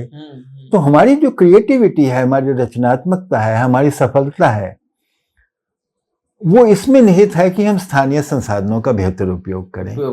लेकिन जो बहुराष्ट्रीय कंपनियां हैं वो ये कतई नहीं चाहती। वो सबसे पहले ये सोचती हैं गांव में कि हम कहां से कमाएं। उनको मान लीजिए कि किसान ने बहुत अच्छी खेती कर ली स्थानीय संसाधनों के आधार पर, बहुराष्ट्रीय कंपनी का एजेंट कहता है ये तो बर्बादी है मेरी, क्योंकि इसमें मेरे को तो कुछ मिलेगा नहीं अगर ये किसान वो हो जाएगा। तो जो महात्मा गांधी की सोच थी ग्राम स्वराज की सोच कहती है कि जितना आत्मनिर्भर हो सकते हो उतना बनो। बहुराष्ट्रीय कंपनी कहती है जितना कम आत्मनिर्भर हो सकते हो उतना मेरे लिए फायदा। दोनों प्रतिकूल है। तो हमें तो भाई महात्मा गांधी की ग्राम स्वराज की अप्रोच की ओर आना है। हमारे लिए विज्ञान का मतलब क्या है कि हम स्थानीय संसाधनों का विज्ञान के माध्यम से बेहतर उपयोग सीखें। जैसे कि विज्ञान ने हमको ये सिखाया कि गौमूत्र, गोबर, थोड़ा सा बेसन वगैरह, गुड़ वगैरह, इसको इस प्रोपोर्शन में आप मिलाओ तो ज्यादा अच्छी खाद तैयार होगी। ये हमारे लिए विज्ञान है, हमारे लिए ये विज्ञान नहीं है जिसमें बोरियां की बोरियां यूरिया वहां से आ रही है। सबसे बड़ा तो किसान के लिए संकट कर्ज का है। तो जब आप उसको ये भी नहीं पता कि मौसम ठीक रहेगा कैसा रहेगा, अगर उसने मान लीजिए बाहर से कुछ नहीं लिया है, महंगा खर्च करके नहीं लिया है, तो उसकी फसल ठीक नहीं होती, तो उसने पैसा तो नहीं लगाया ना, तो भी किसी तरह वो अपना काम चला लेगा। लेकिन अगर उसको वो इतना अधिक उसने बोरो करके कर्ज लेकर उसमें लगाया है, वो ब्याज भी देना है, तब तो वो गया, और एक बार कर्ज में फंस गया तो वो निकलने का नाम नहीं। उसके दुष्चक्र से निकलना बड़ा मुश्किल। मैं ऐसे बहुत से, और मेरे इस समय अगर सच कहूं तो मेरा जो सबसे गहरा दर्द है वो यही है, जो किसान का जो कर्ज में है। क्योंकि एक बार कर्जग्रस्त वो हो जाता है तो आगे के भविष्य के लिए कुछ वो रहता नहीं है। मैंने कुछ ऐसे किसानों को भी इंटरव्यू किया है कि जो लगभग आत्महत्या करने जा रहे थे। जी, वो हम आगे उस पर बात करेंगे। हाँ, लेकिन मैं एक बात फिर भी कह लूं कि वो आत्महत्या करने जा रहे किसान को किसी ने ये प्राकृतिक खेती के बारे में बता दिया, उसने ना केवल आत्महत्या का विचार त्याग दिया, बल्कि आज वो एक बेहद सफल किसान बना जी। और अब वो आत्महत्या की बात तो कभी उसके मन में आती नहीं है। वो जगह जगह हर गांव में घूमकर इस खेती का प्रसार कर रहा है, प्राकृतिक खेती का। तो ये एक जीता जागता उदाहरण है इस बात का कि विकल्प मौजूद हैं, लेकिन हम ठीक से उन्हें आगे नहीं बढ़ा रहे हैं नीतिगत। इससे जो रासायनिक और कीटनाशक और इस सब चीजों की बात आप कर रहे हैं, इससे खर्च भी बहुत बड़े पैमाने पर बढ़ा है। इसके विपरीत मध्य प्रदेश के टीकमगढ़ जिले के जतारा ब्लॉक के गांव लिधोरा ताल निवासी बालचंद अहिरवार स्थानीय संसाधनों का, जिन संसाधनों की आपने बात की, उपयोग कर अपने खेत पर प्राकृतिक उर्वरक और कीट निरोधक बनाकर बड़े खर्चों से बच रहे हैं, साथ ही बेहतर उत्पादन करते हैं।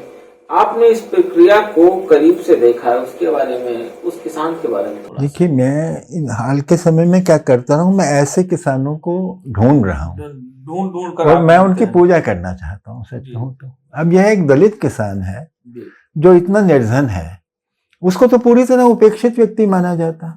उसने वो इतना डेडिकेटेड किसान है, इतना समर्पित किसान है, उसने अपना घर ही अपने खेत में बना लिया।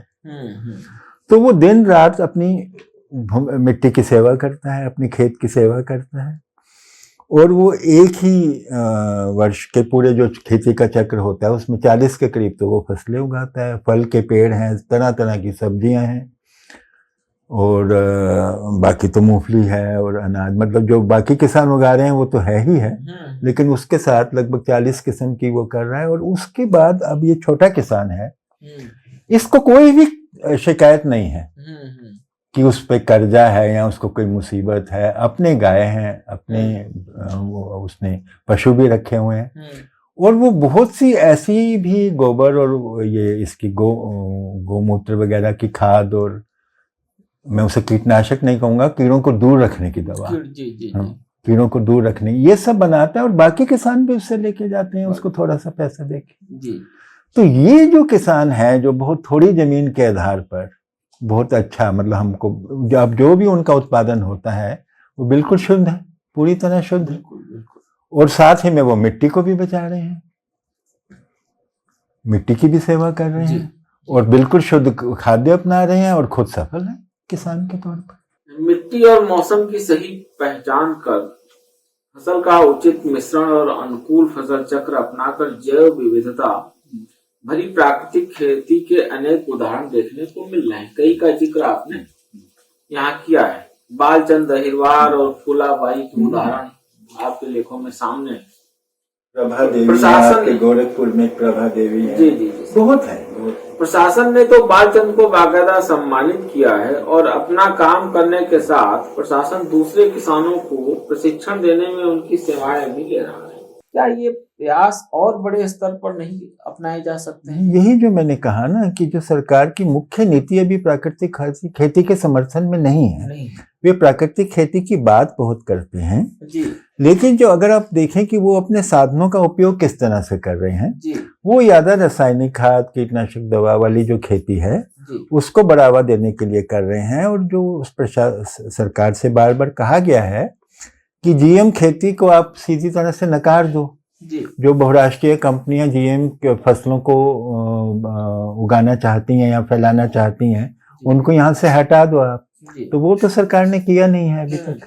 जैसे बीटी कॉटन वाली, अभी खाद्य में तो नहीं आया है जीएम, जी लेकिन बीटी कॉटन जो है कपास की फसल, वो तो लगभग पूरी तरह जीएम फसल में चली गई है। जी जी तो ये सब जो प्रवृत्तियां हैं वो बताती हैं कि सरकार का अभी रुझान प्राकृतिक खेती की ओर, जिसे आप कह सकते हैं कि बहुत आधे दिल से है, आधे से भी कम दिल से। ज्यादा उनका जो रुझान है वो बड़े व्यवसायिक, बड़े बिजनेस हितों की पक्ष में है। ये समस्या है मुख्य। पहले दलहनी फसलों को महत्व दिया जाता था, उसमें खेती को लाभ मिलता था। किसान फसल चक्र अथवा मिश्रित खेती में दलहनी फसलों को समुचित स्थान देते थे। दलहनी फसलें वायुमंडल से सीधे नाइट्रोजन प्राप्त करती हैं, जैसा आपने जिक्र किया था। दालों के मामले में देश की स्थिति पहले से खराब है। ऐसे में दालों की फसलों को बढ़ावा क्यों नहीं दिया जा रहा है? जैसे मैंने पहले भी कहा, आपने भी अभी इसका जिक्र किया कि ये तो मिट्टी की मांग है जी, कि अगर मिट्टी का उपजाऊपन बनाए रखना है तो मिश्रित खेती में दलहन को भी उगाया जाए, है ना।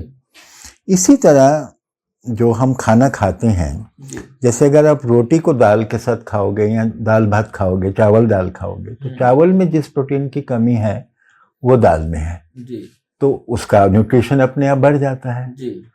तो एक तरह से जो हमारे शरीर को पोषण की जरूरत है और जो मिट्टी को पोषण की जरूरत है जी। तो इसलिए मैंने कहा ना कि जो परंपरागत चला आ रहा है वो उसके पीछे कई बार बहुत गहरी ज्ञान है।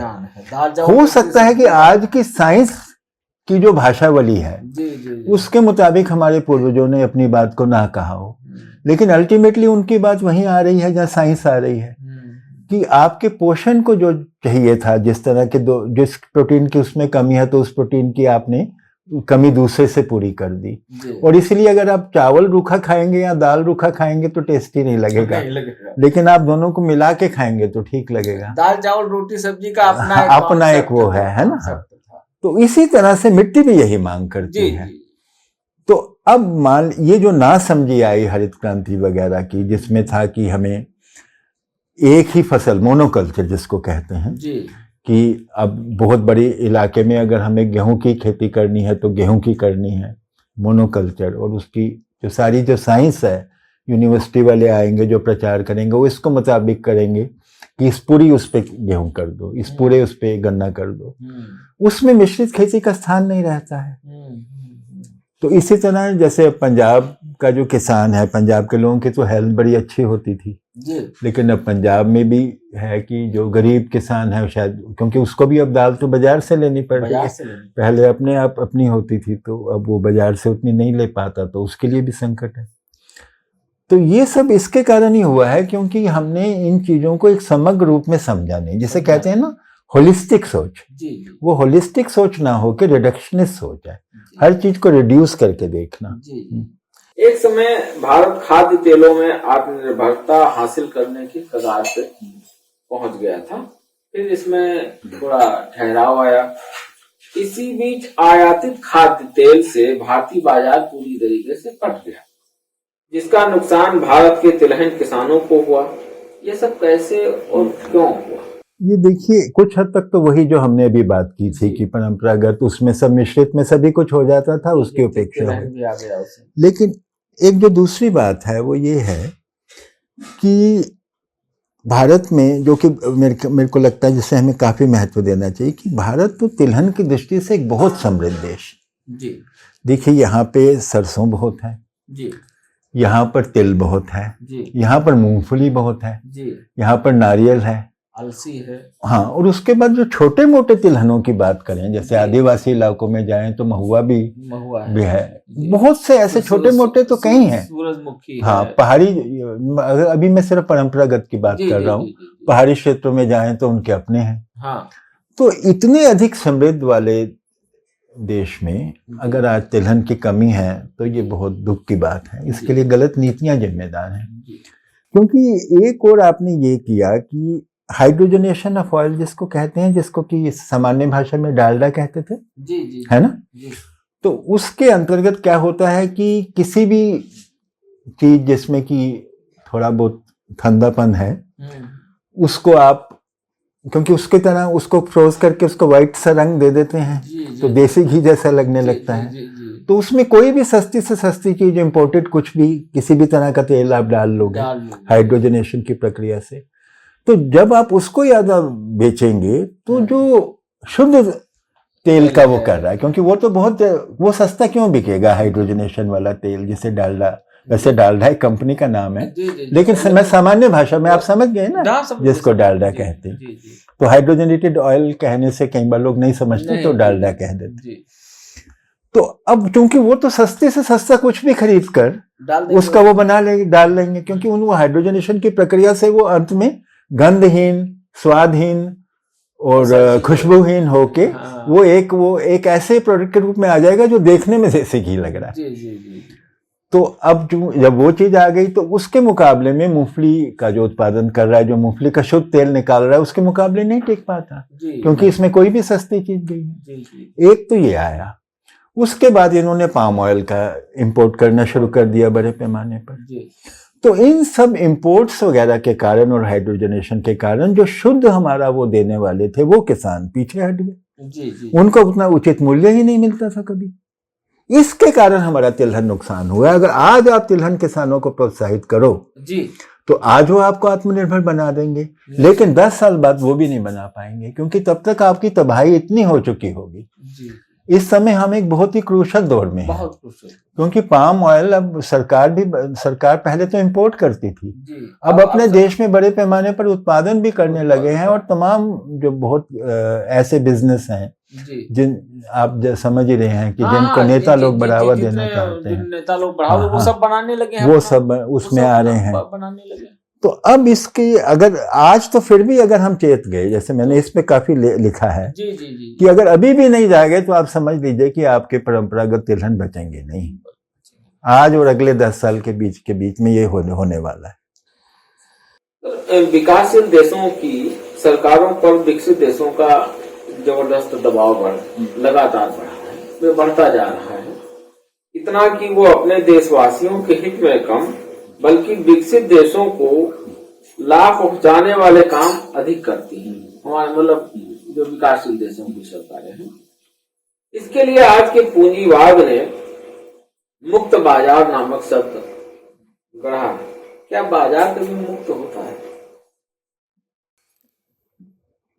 अब जब भी आप किसी अपनी जो अर्थनीतियों को पूरी तरह बाजार के हवाले कर देंगे तो उससे केवल क्षति ही होगी, क्योंकि आपको बहुत सावधानी के नियोजन से सरकार के कार्यक्षेत्र को भी उचित महत्व देते हुए अपनी प्राथमिकता तय करनी है और उन प्राथमिकता को प्राप्त करना है। उसको खुले बाजार पे कभी नहीं छोड़ा जा सकता, और इसलिए जो योजना आयोग वगैरह को हटाया गया उसका मैं शुरू से विरोध करता रहा हूँ, क्योंकि योजनाबद्ध विकास की जो जरूरत है वो पहले से कम नहीं हुई है बल्कि बढ़ गई है। तो सब कुछ बाजार के जिम्मे छोड़ना ये तो बहुत घातक है, बहुत घातक। तमिलनाडु के थूथुकुडी के मीनाक्षीपुरम गांव की कहानी आपने अपने एक लेख में चित्रित की है कि किस तरह गांव खाली होते जा रहे हैं। यही हाल पहाड़ी राज्यों, खासकर उत्तराखंड के दूर दराज गांव में होता जा रहा है। अब तो मैदानी राज्य के गांव में भी बड़े पैमाने पर पलायन देखने को मिल रहा है। ये तो बाकायदा विश्व बैंक और सरकारों की नीति रही है। मतलब विश्व बैंक और हमारे देश या जितने भी विकासशील देश हैं उनकी नीति, इससे क्या नफा नुकसान हो रहा है? इसमें जो आपने नीति के तौर पे कहा ना, इसमें एक जो आपने विकसित देश और वर्ल्ड बैंक वगैरह की बात की जी। उसको मैं इस रूप में कहूंगा कि एक प्रचलित पश्चिमी देशों का एक मॉडल है। उस मॉडल में ये कहा जाता है कि जैसे जैसे विकास होगा उसमें अनिवार्य तौर पर शहरीकरण होगा और औद्योगिकरण, बड़े उद्योगों का, पर मूलतः है कि गांव से शहर में जाना और गांव का कम होते जाना और शहर का अधिक महत्वपूर्ण होते बढ़ते जाना, जाना। ये अवश्यंभावी है। इसको महात्मा गांधी ने कभी स्वीकार नहीं किया था। अच्छा। वो हमेशा से ये कहते थे कि भारत में ग्रामीण आधारित सभ्यता होनी चाहिए। तो मैं उस बात का हिमायती हूँ कि मैं इस मॉडल को सिरे से नकारता हूँ कि विकास का मतलब ये है कि निरंतर शहरीकृत अधिक होता जाए। आप गांवों का बेस को सुरक्षित रखिए। जैसे मान लीजिए कि एक ग्रामीण परिवार है जिसमें कि कई भाई हैं, तो मैं ये नहीं कहता हूं कि आप शहर में जाके अतिरिक्त रोजगार ना करो, लेकिन अपने गांव का बेस बना के रखो। अगर आप अपनी जमीन का छोटा छोटा बंटवारा नहीं करेंगे, 3 भाइयों के पास 6 एकड़ है, अपनी 6 एकड़ बनाए रखिए। तो गांव में जरूरी नहीं है कि आप सबके सब यहाँ पे रहें। आप में से एक चाहे तो नौकरी में भी निकल सकता है, लेकिन उसका भी गांव में बेस बना रहेगा। एक चाहे तो किसी कार्य वगैरह के लिए शहर में बीच बीच में कुछ समय के लिए जा सकता है। तो कुछ इसके अलावा बहुत से जो कुटीर उद्योग हैं, छोटे उद्योग हैं, सिर्फ कुटीर उद्योग नहीं, वो गांव में भी लग सकते हैं, गांव के पास के कस्बों में भी लग सकते हैं। तो यानी कि गांव में रहते हुए भी जो महात्मा गांधी ने जो चरखे की बात की थी, वो चरखा तो एक प्रतीक है। सिर्फ चरखा अपने में नहीं है, वो प्रतीक इस बात का है कि तमाम किस्म के छोटे उद्योग गांव में भी लग सकते हैं। अब जैसे खेती की ही बात कीजिए, अब खेती में तिलहन की अभी आपने बात की, तिलहन का सारा जो प्रोसेसिंग है अब वो बड़ी मिलों में चला गया है। दलहन का, चावल का, सबका प्रोसेसिंग, जबकि इन सब का प्रोसेसिंग गांव के स्तर पे हो सकता है। गांव पे स्तर पे होगा तो खली भी वहां के पशुओं को मिलेगी, रोजगार भी उनको मिलेगा। मतलब तो बेसिकली मेरा ये कहना है कि आपको मेरे यहाँ कुछ स्तर तक बचा हुआ है। हाँ, तो बहुत अच्छी बात है। तो गांवों और कस्बों में आप इतना रोजगार जनरेट कीजिए, और यहाँ फिर गांवों कस्बों में नहीं तो कस्बों के पास के बिल्कुल छोटे शहरों में इस तरह का संतुलित विकास कीजिए। अब दिल्ली में सबको बुला के अल्टीमेट में आपने क्या हासिल किया है? यहाँ भी तो इतना पॉल्यूशन और वो सब हो गया है, बर्बाद हो ही रहा है। वहां पे आप लोगों को टिकने नहीं दे रहे हैं। आपका मॉडल ऐसा है कि सभी को महानगरों में आना है। तो ये मेरा मतलब था कि मैं उससे सहमत नहीं हूं कि हर हालत आपको शहरी वो गांव उजड़ेगा और शहर बचेगा तभी लोग बचेंगे, ये बात सच नहीं। ये शहर में आने वाले लोगों के साथ जो पलायन करके उनके जीवन से खिलवाड़ भी सर हो रहा है। बिल्कुल हो रहा है। जिस हालत में जो मैंने आपको एक उदाहरण दिया कि जिसमें उसका गांव में अच्छा बेस बना रहेगा, तब वो कभी इतनी बुरी हालत में गांव शहर में आएगा ही नहीं। जब उसको कुछ अच्छे अवसर मिलेंगे तभी आएगा। अब वो तबाह होके आ रहा है, उसके लिए वहां कुछ बचा नहीं तो वो यहाँ। इसमें मैं अपने गांव का एक उदाहरण आपको, आए दिन घटनाएं सामने आ रही हैं। बीते वर्षों में हमारे गांव, जो हमारा गांव संडौरा कला है, लखीमपुर खीरी जनपद धौरहरा तहसील में, वहां से शहर आए 3 युवाओं की अकाल मौत, मतलब 1 से 1.5 साल। ठीक है, यहाँ नोएडा में, चंडीगढ़ में और दिल्ली में। अब इसमें अब जो जाति का सिस्टम और इन सब चीजों का दिल्ली में बैठ के लोग आकलन करते हैं, वो गांव को समझ ही नहीं सकते। मेरा अपना ऐसा मानना है। अब इसमें 2 सवर्ण समाज के हैं और 1 पिछड़े वर्ग से। ये मौतें तो सब कहीं दर्ज ही नहीं। इसके बारे में मतलब कोई, मुझे यही लगता है कि जैसे गांव से आप शहर में आ रहे हैं तो आप अपनी बेहतरी के लिए आ रहे हैं तो बहुत अच्छा है, लेकिन वहां से उजड़ के आ रहे हैं तो बड़ा प्रॉब्लमेटिक है कि आपको वहां पे ये हालत हो गई है कि अब वहां पे आपके लिए कुछ बचा नहीं है, जैसा कि बहुत से लोगों के साथ हो रहा है। उस हालत में आप शहर में इस तरह से भी आ जाते हैं कि कुछ भी करने को मिले तो आप आ जाएंगे।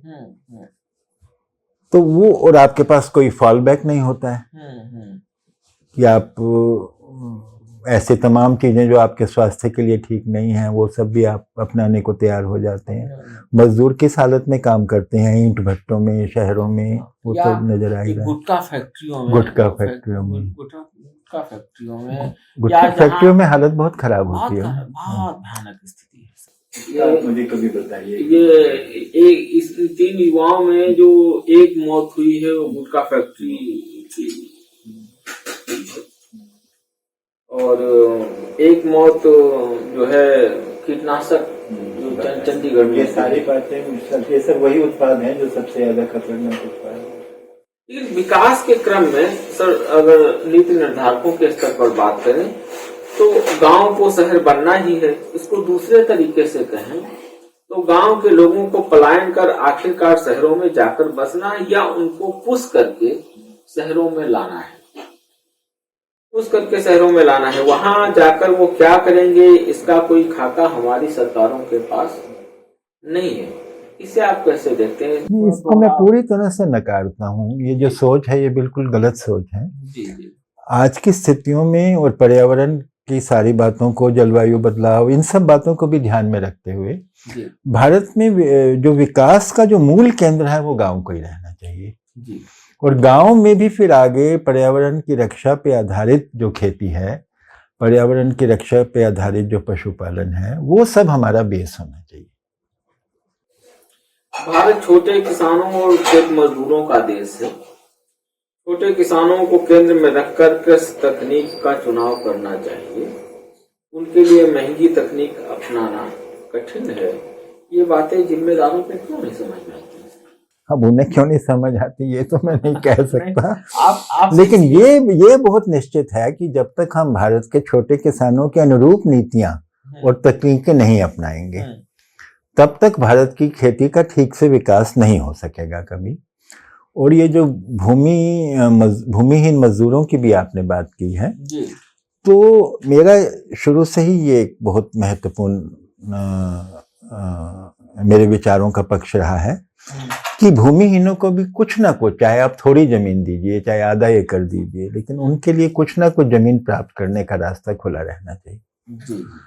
उसके बिना टिकाऊ तौर पे गरीबी का दूर होना बड़ा मुश्किल है, खाद्य सुरक्षा का आना बहुत मुश्किल है। थोड़ी बहुत जमीन तो सबको मिलनी चाहिए। अब जो बड़े बड़े शहरी धन कुबेर हैं वो तो बड़े बड़े फार्म हाउस बना रहे हैं गाँव में, कंपनियां भी खरीद रही हैं, लेकिन जो गांव का मूल निवासी गरीब खास करके कोरोना के बाद, हाँ, और उसके बाद फिर बहुत से जो छोटे किसान हैं वो भी भूमिहीन हुए हैं इस बीच में, बंटते बंटते या छिनते छिनते वो भी भूमिहीन हो गए हैं। तो उनके लिए भी जमीन होनी चाहिए जी। तो ये जो गांव के एक बड़े हिस्से का भूमिहीन हो जाना, वो उसको हम स्वीकार नहीं कर सकते। आप छोटे और भूमिहीन किसानों के संगठित होकर अपने हक के लिए लड़ने की बात करते हैं, लेकिन भारत में छोटे और भूमिहीन किसानों को तो जाति में बांट दिया गया है। बड़े किसान उन्हें आपस में एक दूसरे के खिलाफ इस्तेमाल कर और अधिक विभाजन करते हैं। ऐसे में अपने हक की लड़ाई वो कैसे लड़ पाएंगे? इसमें कहीं ना कहीं पर अपने हकों की लड़ाई को एक करना और भूमिहीनों और छोटे किसानों का एक होना, ये एक प्रक्रिया इसके लिए चलेगी। ऐसे बहुत आसानी से तो नहीं हो जाएगा जी, लेकिन कहीं ना कहीं इसको आगे बढ़ाना तो होगा इस प्रक्रिया को। छोटा किसान भारत की अर्थव्यवस्था सहित कृषि, सामाजिक, सांस्कृतिक और राजनीतिक व्यवस्था का मूल आधार है।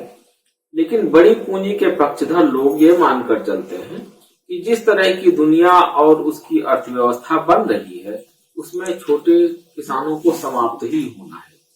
इस पर आप क्या कहना चाहेंगे? यह वास्तव में जो बहुत से अध्ययन आए हैं, कई आंकड़े हैं जी, उसमें यह आंकड़ा तो है कि यूरोप और अमेरिका के कई देशों में जो छोटे किसान हैं वो उनकी संख्या बहुत तेजी से, मतलब जो छोटे किसान वहां के हिसाब से, जी, यहाँ के हिसाब से तो वो बड़े हो जाएंगे, लेकिन फिर भी जिसको वो अपने, जिसे आप कह सकते हैं जिसको वो अपना सामान्य किसान मानते थे जी, उनकी संख्या तेजी से कम हुई है। ये बात तो सच है जी। लेकिन इससे ये निष्कर्ष निकालना कि यह अवश्यंभावी है जी, कि यही हर जगह होना है, वो बिल्कुल नहीं है जी। बल्कि उससे निष्कर्ष ये निकालना है कि ये जो हुआ, अगर यहाँ हुआ तो बहुत ही बड़ी तबाही होगी और इसको हमें अदालत रोकना। आपका कहना है कि भूमिहीन किसान इस समय सबसे ज्यादा संकट में है। उनकी समस्याओं को वामपंथी दलों के किसान संगठनों और उनके किसान आंदोलनों में तो रेखांकित किया जाता है, लेकिन बाकी किसान संगठनों में भूमिहीन किसानों या खेत मजदूरों की तरफ ध्यान नहीं दिया जाता है। इसकी वजह आप क्या मानते हैं? अब किसी भी संगठन में जो लोग ज्यादा हावी होते हैं, जिनका असर होता है, वो अपने अनुकूल ही नीतियां बनाते हैं। अपने अनुकूल ही मांगे रखते हैं। जी। तो जो सबसे छोटे, जो बिल्कुल सीमांत किसान हैं या भूमिहीन है, तो उनकी मांग, जैसे मान लीजिए कि वो अगर जो भूमिहीन है उसकी दृष्टि से आप ये मांग उठाएं कि गांव की कुछ जमीन हमको भी मिले, जी। तो वो जो खाते पीते और बड़े किसान हैं वो लोग इसको पसंद नहीं करते हैं। तो मुझे लगता है कहीं ना कहीं हमको इन तमाम अवरोधों के बीच में, लेकिन जो ये तो देखना ही होगा कि जो सबसे नीचे का सबसे गरीब 50% है जी, उसकी आवाज को लेकर तो आगे चलना ही होगा। अगर आप वास्तव में देश में गरीबी के संकट को दूर करना चाहते हैं तो। और दूसरी बात है कि ये जो प्राकृतिक खेती में बहुत छोटे छोटे खेतों में बहुत अच्छे से पाल पोस कर फसलों को बहुत कुछ काट कर बहुत ध्यान से उगाने की बात है, वो अंत में छोटे किसानों सबसे अच्छे कर सकते हैं, वही कर। तो इसीलिए हमको इसको बढ़ावा तो देना ही चाहिए। जैसे मैं कई बार ये कहता हूँ कि अगर मान लीजिए कि किसी एक गांव में आप दलित जो भूमिहीन है उनके लिए जमीन किसी हालत उपलब्ध नहीं हो रही, सबसे पहले तो मैं चाहूंगा कि गांव में ही ऐसी लोगों का अच्छा सोच बने कि वो अपने गरीब भाइयों को भी कुछ जमीन देने में आपत्ति ना करें। और हमारी मतलब मेरे को लगता है हमारी परंपरा में भी कहीं ना कहीं बात है कि जो सबसे भूमिहीन है, जो सबसे जिसकी कठिनाई सबसे ज्यादा है, उस पर भी कुछ तो ध्यान दिया जाए। लेकिन अगर मान लीजिए कि आज की स्थिति में कुछ लोग नहीं भी दे रहे हैं, तो मैं कहता हूँ कि गांव से चाहे थोड़ी ही दूर पर एक नई बस्ती बसा दे, जहाँ पे अगर मान लीजिए कि खेती लायक नई जमीन है तो पेड़ों के लिए तो दे दो, पेड़ों के लिए। तो वो पेड़ों के आधार पर ही कुछ करें, फलों के पेड़ लगाएं, कुछ लगाएं, लेकिन कुछ ना कुछ जमीन मुझे लगता है उनको मिलनी चाहिए। और ये तो एक सोच है कि कहीं ना कहीं पर हरियाली लाने के लिए सबसे अधिक जो मेहनत करेंगे तो गरीब लोग करेंगे, भूमिहीन लोग करेंगे। तो उनके आधार पर बहुत से मिश्रित वनों की एक बगिया हम तैयार करते हैं। कालाहांडी के हालात सुधारने के लिए कुछ सिंचाई परियोजनाएं शुरू की गई थी। बाद में वहां खनन करने के लिए बड़ी कंपनियों के ठेके दे दिए गए। ये कंपनियां उन संसाधनों का भयानक दोहन करने लगी जिन्हें वहां के लोगों को भूख से मरने से बचाने के लिए मुहैया कराया गया। ऐसा करके क्या हम अपने ही नागरिकों को मौत के मुंह में नहीं धकेल रहे? कई जगहों पर ऐसा हो रहा है कि जरूरत तो लोगों की है। मैंने तो कालाहांडी का एक उदाहरण दिया है। मतलब इसको हम एक व्यापक उसमें देखें तो जी इसकी जरूरत तो लोगों की है टिकाऊ खेती और पर्यावरण की रक्षा की, लेकिन उन्हीं जगहों पर अगर खनिज मिल जाते हैं तो वो, क्योंकि उसमें पैसा है, उसमें बड़ी कंपनियां हैं, तो प्रशासन का भी पूरा ध्यान उसकी ओर चला जाता है। तो उस तरह की जो सोच है उससे तो फिर बचना होगा। और जो प्राथमिकताएं लोगों के लिए जरूरी है, गरीब लोगों के लिए, सामान्य लोगों के लिए, साधारण लोगों के लिए, उसको ही सुधारना। देश का इसी से जुड़ा हुआ दूसरा सवाल है कि देश का इस्पात उद्योग काफी अहम रहा है। उसके लिए लौह अयस्क का खनन किया जाता रहा है, लेकिन बीते कुछ वर्षों से दुनिया की हर इस्पात कंपनी लौह अयस्क का खनन करने भारत आ रही है। भारत सरकार उनके साथ अनुबंध करती है। ये कंपनियां जब सब खोद डालेंगी तब देश के इस्पात उद्योग का क्या होगा?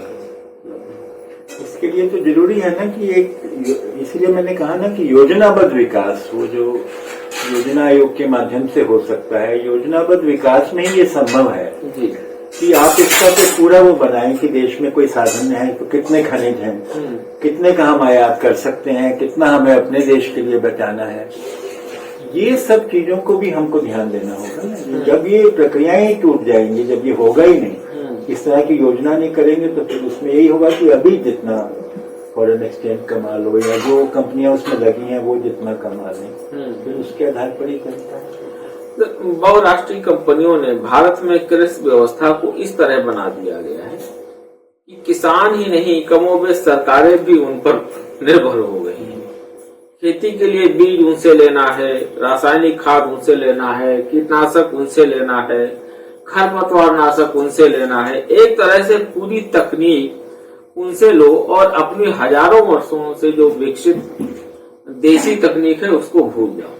बहुराष्ट्रीय कंपनियों का ये मॉडल है और सरकार उसी दिशा में काम कर रही है। उस पर वापस लौटना भी चाहे किसान तो उसके लिए इतनी दुश्वारियां खड़ी कर दी जाए, इस पर क्या मतलब? हम ये नहीं कहते हैं कि जो पहले था उस पर पूरी तरह रोक जाओ, क्योंकि हमेशा कुछ न कुछ प्रगति के तौर पर कुछ नया भी होता है। मैं कहता हूँ कि उसमें जो ज्ञान निहित है जी, उसमें जो बुनियादी ज्ञान निहित है उसको हम भूलें ना जी, उससे हम बहुत कुछ सीख सकते हैं जी, और जहाँ तक कि बहुराष्ट्रीय कंपनियों का हमारी कृषि में कोई योगदान नहीं है मेरे ख्याल में, तो जी, उसको अगर हटा देंगे तो हमारा भला ही होगा। जी, उसमें कुछ भी अच्छा नहीं कर रही है। जी, तो प्राकृतिक खेती का जो मेरे को लगता है कि प्राकृतिक खेती जो हम पश्चिमी देशों में कहते हैं और हमारे देश में कहते हैं उसमें कुछ फर्क भी है। हमें प्राकृतिक खेती, पर्यावरण की रक्षा वाली खेती तो चाहिए, लेकिन साथ में हमें बहुत कम खर्च वाली खेती चाहिए, बहुत कम खर्च। साथ में हमें आत्मनिर्भर खेती चाहिए। तो आत्मनिर्भरता का, खर्च न्यूनतम होने का, कर्ज न होने का, प्रकृति को बचाने का, इन सब का मिश्रण हमको चाहिए। तो अपनी प्राथमिकताओं के मुताबिक हम अपना चुनाव करें इसमें। लेकिन जो बहुराष्ट्रीय कंपनी आती है वो तो आके कहती है कि अगर ऐसा तुम करोगे तो बहुत गड़बड़, इससे तो हमारे लिए तो कुछ बचेगा नहीं, इसलिए वो ये होने नहीं देती। और वो चूंकि वैज्ञानिकों पर भी उनका असर है, यूनिवर्सिटी में उनका असर है, सरकारों में उनका असर है, इस कारण हम सही रहा नहीं। मतलब उन्होंने हमारी बहुराष्ट्रीय कंपनियों ने बर्बादी की है, कोई हमारे भलाई नहीं की। मार्ग हमारे लगभग सारे बंद मार्ग भ्रष्ट कर दिए। कारपोरेट को जो तकनीक फायदा पहुंचाने वाली होती है उसके लिए सरकार, एक जिस पैसे से हम लोग आते हैं, मीडिया, सब एक साथ आ जाते हैं, धुआंधार तरीके से उसका ऐसा गुणगान करते हैं कि उसके खिलाफ कुछ भी कहना मुश्किल हो जाता है। आप जैसे लोग जो कहते हैं, विशेषज्ञों से लेकर जनता तक किसी की नहीं सुनी जाती। हरित क्रांति से लेकर अब तक यही देखने को मिल रहा है, इसे कैसे पार पाएंगे? ये तो सच है कि बड़े बिजनेस जो घराने होते हैं उसमें उनका मीडिया पे बहुत असर होता है, वो उनके बड़े एडवर्टाइजर होते हैं। अब जैसे मुझे अगर सच कहा जाए तो इस तरह की जब मेरे आरंभिक दिन थे तो जितने भी रूरल रिपोर्टिंग के अवार्ड्स वगैरह थे वो मुझे सब मिल चुके हैं। Statement awards for rural reporting maximum 3 मिलते थे, तो मुझे 3 मिले। ह्यूमन राइट्स के मिले, सभी अवार्ड्स ऐसे जो थे वो सब मुझे मिलते रहे। उसके बावजूद जितने भी बड़े अखबार थे उन्होंने मुझे छापना बंद कर दिया। ये जो ग्रामीण विषयों पे मैंने ग्रामीण विषयों पे जो आप लिखते थे, तो वो है ही, वो तो होता ही है। अब हमने तो उसको स्वीकार ही कर लिया, मतलब हैरानी नहीं होती है। तो इसीलिए ये प्रवृत्ति तो बनी हुई है कि मीडिया की ओर से, सरकारों की ओर से ये नहीं, जिस किस्म की खेती चाहिए उस किस्म की नीतियों को बढ़ावा नहीं मिलता और इसी वजह से उसका प्रसार नहीं होता। सर, अपने विषय से थोड़ा इससे हटके फिर अगला सवाल इसी से कर लेते हैं। पत्रकारिता की आपने बात की, जैसे आपको इन विषयों पे छापना सबने बंद कर दिया। मैं अंग्रेजी मीडिया को इधर देख रहा हूँ, मतलब बीते 2-3-4 सालों से, और उसमें हम बदलाव देख रहे हैं। जैसे हम इंडियन एक्सप्रेस का जिक्र करें या द हिंदू का जिक्र करें, वहां पे हमें ग्रामीण मामलों की रिपोर्टिंग या खेती किसान, एक तरीके से कह लीजिएगा खेती किसानी से जुड़ी रिपोर्टिंग देखने को मिल रही है। लेकिन हिंदी मीडिया हमारा अभी जो है वो पूरी तरीके से इसको नेग्लेक्ट किए हुए। इससे मुझे लगता है कि अंग्रेजी में भी अगर आप ज्यादा ध्यान से देखेंगे तो जिस तरह का जो वास्तव में कृषि चाहिए वहाँ उसकी नहीं है, वो नहीं है, उसकी वकालत नहीं करते। वो भी कहीं ना कहीं बड़े बिजनेस घरानों, मतलब जो बड़े व्यवसायिक क्षेत्र हैं, वो थोड़ा चालाकी से करते हैं। वो चालाकी से करते हैं, इसलिए वो बहुत स्पष्ट नहीं। हाँ, वो चालाकी से करते हैं। तो बाकी कुल मिलाकर तो देखा जाए तो जैसे हम लोग भूमिहीनों की बात कर रहे हैं, लैंड रिफॉर्म्स की कोई बात नहीं, उस पे बात नहीं होगी, उस पे नहीं होगी। तो इसलिए अभी ज्यादा उम्मीद नहीं है मुझे मीडिया से कोई खास बहुत ज्यादा उम्मीद अभी है नहीं। जी। क्या भारत ने विश्व व्यापार संगठन में शामिल होकर अपने को अधिक खतरे में डाल लिया है? क्योंकि भारत पर दबाव डाला जा रहा है कि वो अन्न उत्पादन से ध्यान हटाकर अपने खेतों में वो सब उगाएं जिसकी जरूरत अमीर देशों को।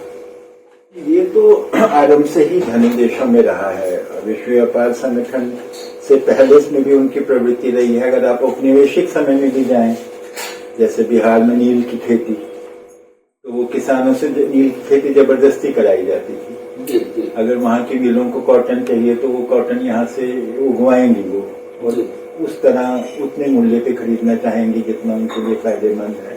जी। तो वो प्रवृत्ति तो शुरू से रही है। अफ्रीका महाद्वीप भी इसमें तबाह हुआ बहुत, क्योंकि वहाँ वही उगाया गया जो कि वहाँ के जो कि विकसित देशों को या अपनी वैश्विक ताकतों को चाहिए था।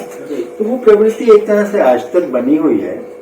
लेकिन मुझे लगता है कि इस मामले में तो भारत की सरकार भी चाहेगी कि हम कुछ हद तक तो अपनी खाद्य सुरक्षा की रक्षा करें। जी जी जी। तो ऐसा तो नहीं है कि वो पूरी तरह की उसकी उपेक्षा कर रहे हैं, लेकिन जो विश्व व्यापार संगठन या बड़े व्यवसायिक हितों का जो एजेंडा है जी, उससे भारतीय सरकार अपनी देश की पूरी रक्षा तो नहीं कर पा रही है, लेकिन कुछ मामलों में करती भी है। और दूसरी बात है कि भारतीय सरकार की अपनी ही नीतियां ही तो बहुत अनुकूल नहीं है ना। वो उनको खुद भी तो ज्यादा छोटे किसान और भूमिहीनों के हित में आना पड़ेगा, उतना तो वो खुद ही नहीं आ रही हैं। खुद भी भारतीय सरकार चाहती है कि बड़े जो बिजनेस हाउसेज हैं उनका कृषि, क्योंकि जैसा कि ओवरऑल प्रो बिजनेस पॉलिसीज हैं वैसे वैसे ही, तो वो प्रो बिजनेस पॉलिसीज को वो उसके ऊपर भी कृषि और खाद्य क्षेत्र में भी लेके जाना चाहती हैं। तो वो सबको जरूर। जी जी। बीते वर्षों में सर फूलों की खेती को खूब बढ़ावा दिया गया है। बड़े पैमाने पर फूलों का निर्यात भी किया जाता है। उन्हें ताजा रखने के लिए बेहतर दवा का छिड़काव किया जाता है, उससे मिट्टी खराब हो रही है। फूलों की खेती को यहाँ तब बढ़ावा मिला जब नीदरलैंड जैसे देशों में फूलों की खेती से मिट्टी खराब हो चुकी थी। दुनिया के बड़े फूल उत्पादक तबाह हो गए। हमारे किसानों को जानकारी नहीं होती, ये तो समझ में आता है, पर क्या सरकारों को भी इन चीजों को जानकारी नहीं है? अब वो चूंकि निर्यात बढ़ाने की सरकार की नीति ही है, और फूल इतनी सुंदर उत्पाद है, और जैसे सभी खेत में अपने खेतों में थोड़े थोड़े गेंदे के, थोड़े थोड़े गुलाब के फूल उगाए मिश्रित खेती के हिस्से के रूप में, तब तो बिना कीटनाशक, और फिर सब थोड़ा थोड़ा उगाएंगे तो सबका थोड़ा थोड़ा भेजेंगे तो मार्केट में भी काफी आ जाएगा। लेकिन वो जो एक्सपोर्टर्स हैं वो चाहते हैं कि वो दवाएं खूब छिड़कें, वो सब करें, वो नुकसानदायक है। तो जैसे आपने कहा नीदरलैंड में बहुत तबाही हुई थी, अगर वैसी खेती यहाँ करोगे तो यहाँ भी होगी। वो तो है ही, जब उसी तरह की उत्पादन पद्धतियों को अपनाएंगे तो यहाँ भी। परंपरागत रूप से जिन इलाकों में जो फसलें ज्यादा होती थी उसके खिलाफ बहुराष्ट्रीय कंपनियों ने एक माहौल बनाया कि इस खेती में आमदनी कम है, दूसरी फसलें पैदा करो। कंपनियों की हाँ मिलाकर कुछ नेता भी इस तरह की बातें अपने इलाकों में करने लगे। किसान भी सोचने लगे कि जिसमें ज्यादा फायदा हो वही चीज पैदा की जाए। समाज के लोग भी आकर्षित होने लगते हैं जिसमें उन्हें ज्यादा फायदा दिखता है। यहाँ ये चीज गौर कर दी गई कि परंपरागत खेती छोड़कर नई फसलों की खेती करने का हमारी मिट्टी पर क्या असर पड़ेगा, पानी का क्या होगा, किसानों की खाद्य जरूरतों का क्या होगा। ये जागरूकता कैसे आएगी? अब ये तो मतलब एक तरह से जो मुद्दा है वो तो आपने बता ही दिया है। हाँ जी जी, जो हमें जागरूकता का सवाल है। तो अब जैसे किसी भी जगह पे क्या उगाया जाएगा वो इस बात पर आधारित कुछ हद तक होता है कि वहां पे कौन से खाद्य सबसे अधिक जरूरी है, वहां की जो खाद्य पद्धति है, वहां का जो फूड सिस्टम है उसमें कौन से खाद्य चाहिए।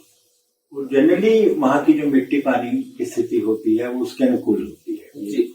तो उसको आपस में मैच है वो, तो जहां तक हो सके उसको नहीं छोड़ना चाहिए, उसको ही अपनाना चाहिए। उसके साथ थोड़ा बहुत आप दूसरी चीजें भी ले सकते हैं और उसको उगाना चाहिए आत्मनिर्भर तौर तरीकों से और प्राकृतिक खेती से। ये एक मुख्य एक मतलब विचार है जिसको कि मोटे मोटे तौर पर अपनाया जा सकता है और इसको लेकर एक जागरूकता फैलानी चाहिए। आपने पूछा कि कैसे फैलेगी, उसमें कहीं ना कहीं ये बात हमको लानी पड़ेगी कि सिर्फ इस आधार पर सोचना कि हम ज्यादा पैसा कैश किससे कमा सकते हैं शॉर्ट टर्म में इमीडिएटली, तुरंत हमको पैसा कहाँ से मिलेगा, इस सोच को छोड़ना पड़ेगा और लोगों के बीच में ये संदेश जाए। इसको कुछ तो लोगों के अनुभवों से बाकी क्षेत्रों के अनुभवों से क्या क्या नुकसान हुए जहां इस सिद्धांत की उपेक्षा की गई, लोगों के बीच में इस संदेश को किसान लेके जाएं, किसान संगठन लेके जाएं, है ना, इस बारे में धीरे धीरे समझ बने, जो भी मतलब प्रचार प्रसार के तरीके हैं। आज कृषि में दो अतिवादी रुझान देखने को मिलते हैं। एक तरह के लोग कहते हैं हमें परंपरागत तरीके से खेती करनी चाहिए जिससे खाद्य सुरक्षा होगी, छोटे किसान और खेत मजदूर तबाह होने से बचेंगे, पर्यावरण बचेगा। दूसरी तरफ के लोग कहते हैं कि कृषि में नई तकनीक को अपनाना होगा, उसके कुछ नुकसान भी हों तब भी उसे अपनाना चाहिए। क्या ये दोनों अतिवाद नहीं है? सही तरीका परंपरागत और नए तरीकों से में संतुलन और सामंजस्य का, लेकिन जो मुख्य भेद या ऑपोजिशन है वो परंपरागत और नए में उतना नहीं है जितना कि इसमें है कि पर्यावरण की रक्षा करने वाले हैं या पर्यावरण को नुकसान करने वाले हैं, स्वास्थ्य की रक्षा करने वाले हैं या स्वास्थ्य का नुकसान करने वाले हैं, आत्मनिर्भरता बढ़ाने वाले हैं या आत्मनिर्भरता कम करने वाले हैं, खर्चा खर्च और कर्ज कम करने वाले हैं या खर्च और कर्ज बढ़ाने वाले हैं। इस आधार पर हमको सोचना पड़ेगा और इस आधार पर अपना वो जरूरी बात है कि जो हमारे खर्च को कम करते हैं, आत्मनिर्भरता को बढ़ाते हैं, पर्यावरण की रक्षा करते हैं, खाद्य सुरक्षा की रक्षा करते हैं, वही अपनाएंगे। तो मुझे लगता है मुख्य विरोध परंपरागत की हम बात इसलिए करते हैं कि वो पूर्वजों के ज्ञान से, क्योंकि उन्होंने भी इन सवालों का सामना किया और अपने ढंग से कुछ समाधान ढूंढे, तो हम कहते हैं उसकी उपेक्षा मत करो। मान लो कि वो कुछ परंपरागत कर रहे थे, उनके सिद्धांतों को अपनाते हुए ही कुछ हम नया करते हैं जिसमें उन सिद्धांतों को ही थोड़ा और बेहतर ढंग से लागू करते हैं, तो वो तो नया हुआ ना, लेकिन वो नया भी ठीक है। लेकिन जहां हम उसको उजाड़ के बहुराष्ट्रीय कंपनियों के हितों को साधते हैं, अपने के छोटे किसानों के हितों की उपेक्षा करते हैं, वो नया होता है। अब वो तो पहले समय में नहीं था ना कि दलित को भी जमीन मिले, अब वो हम नया करते हैं तो वो बहुत अच्छा है। तो वो नया कीजिए जिसकी देश को और गांव को, समाज को वास्तव में जरूरत है। भारत के वैज्ञानिक देवल देव सहित वैज्ञानिकों और विशेषज्ञों का एक तबका पर्यावरण के अनुकूल खेती करने का पैरोकार रहा है, देसी बीजों से अधिक उत्पादन लेने की बात करता रहा है, लेकिन उनकी इन बातों पर उस समय की सरकारों ने क्यों नहीं ध्यान दिया? ये सब तो हम लोग पहले ही से गुजर चुके हैं, क्योंकि बड़े बड़े बिजनेस लागू जब तक हावी रहेंगे तब तक ना तब ठीक से ध्यान दिया गया ना अब दिया गया। आपने एक साक्षात्कार में कहा है कि हमारी खाद्य सुरक्षा बहुत खतरे में, उसके कारण हमारे देश की स्वतंत्रता और संप्रभुता भी खतरे में। इस पर थोड़ा, क्योंकि जो भी देखिए, कभी भी किसी देश को बाहर की गलत नीतियों के दबाव में आया है तो जनरली तब आता है जब खाने के लिए संकट होता है। तो अगर हम अपनी खाद्य सुरक्षा को ठीक रखेंगे तो बाहरी गलत दबाव पड़ने के, हमारी संप्रभुता पर चोट करने की संभावनाएं अपने आप कम हो जाएंगी। और इस समय खाद्य सुरक्षा खतरे में इसलिए है कि हम बड़े बिजनेस हितों को हावी होने दे रहे हैं। जैसे जीएम क्रॉप्स कॉटन में तो फैल ही गई हैं, अगर मान लो कल की खाद्यों में भी फैल गए तो हम उन कंपनियों पे आधारित हो जाएंगे। सारी तकनीकें उनके हाथ में है, बीज उनके हाथ में है, तो खाद्य सुरक्षा अपने आप खतरे में है। आपने बीच में एक जिक्र कर्ज वाला किया था। आपने कर्ज के जाल में फंसे किसानों के लिए उम्मीद जगाने की पहल की एक वकालत की है एक लेख में। आशाजनक चीजें क्या हो सकती हैं, किस तरह से उसे मदद हो सकती है। आपने कहा कि ऐसी जगहें होनी चाहिए जहां इन विषयों पर बात हो सके, निराशा में डूबे व्यक्ति को उम्मीद और आत्मविश्वास मिले, इसकी बात आपने की। और तो ये होगा कैसे?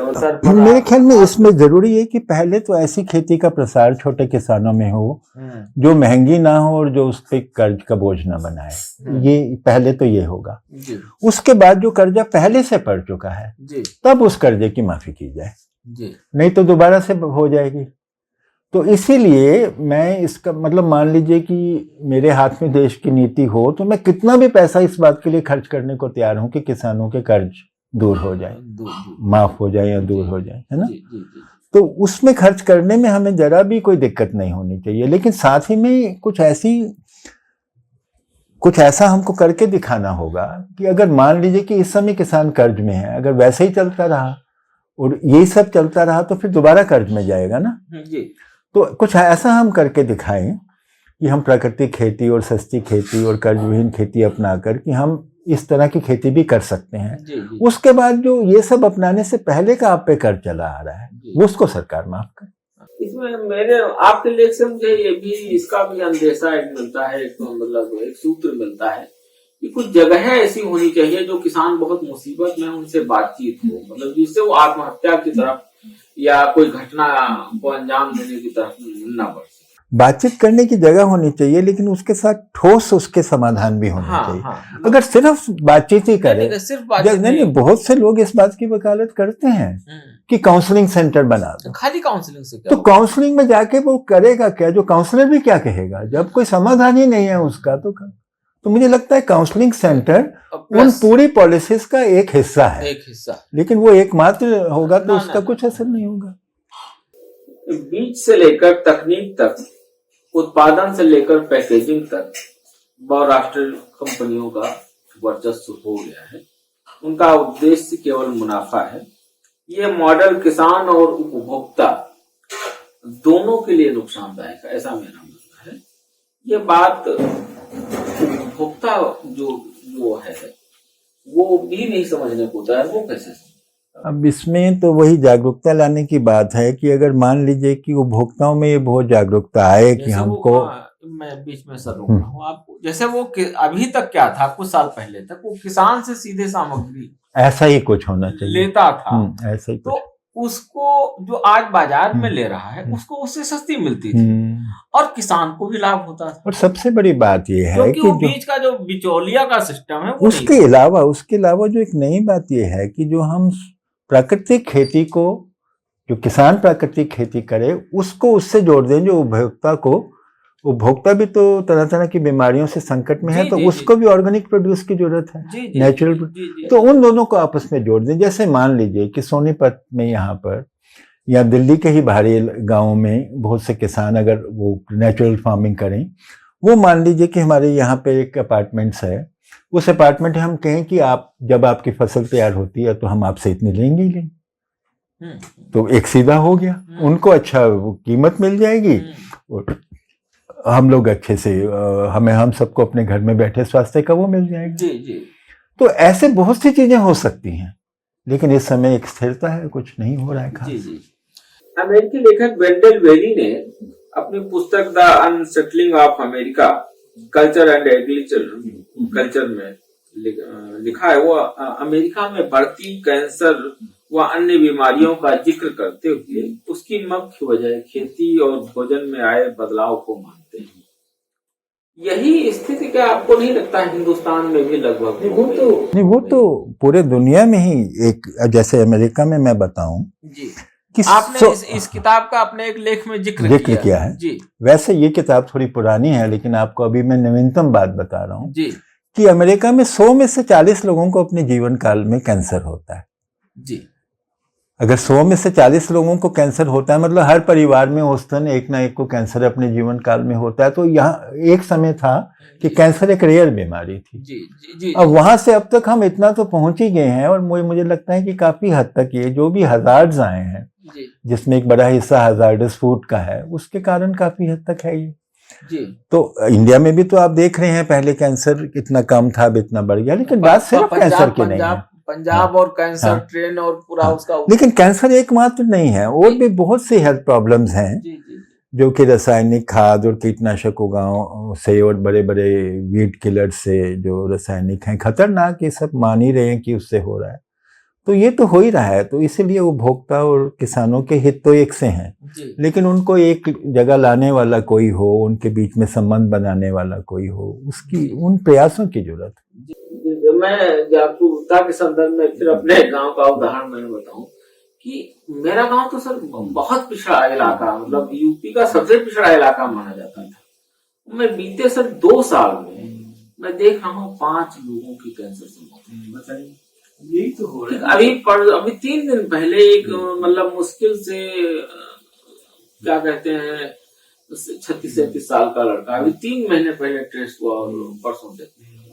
अब जब हमारे गांव तक ये स्थितियां हो गई हैं तो जो सबसे पिछड़ा इलाका था सर, वेंडल बेरी लिखते हैं, अगला सवाल है कि स्वस्थ कृषि संस्कृति जमीन पर काम कर रहे लोगों के बीच विकसित हो सकती है, लेकिन पश्चिमी देश, बहुराष्ट्रीय कंपनियां और उनके पैरोकार देश की सरकारें जमीन से जुड़ो लोगों को उजाड़ने में लगी हुई है। ऐसे में स्वस्थ कृषि संस्कृति का विकास कैसे होगा? वेंडल बेरी ने जो एक मुख्य बात ये कही थी कि अमेरिका में, जैसे हमने पहले जिक्र किया, कि जो सामान्य किसान हैं वो तेजी से कम होते गए, मशीनीकृत खेती हो गई जी।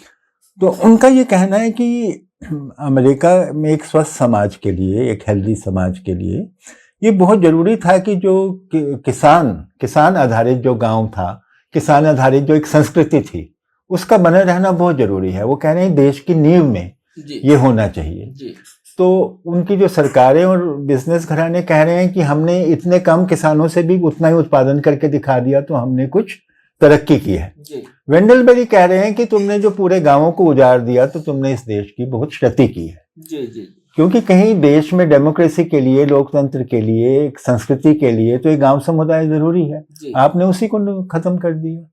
तो ये वेंडल बेरी कह रहे हैं, जो कि किसी भी देश के लिए एक बड़ा सबक है।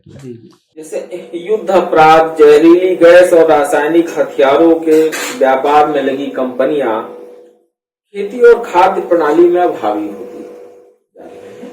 सरकारें उनकी सहायता करती हैं, उनका स्वागत करती हैं। आप कहते हैं कि इस तरह की कंपनियों का किसानों द्वारा विरोध किया जाना चाहिए, बिल्कुल करना चाहिए।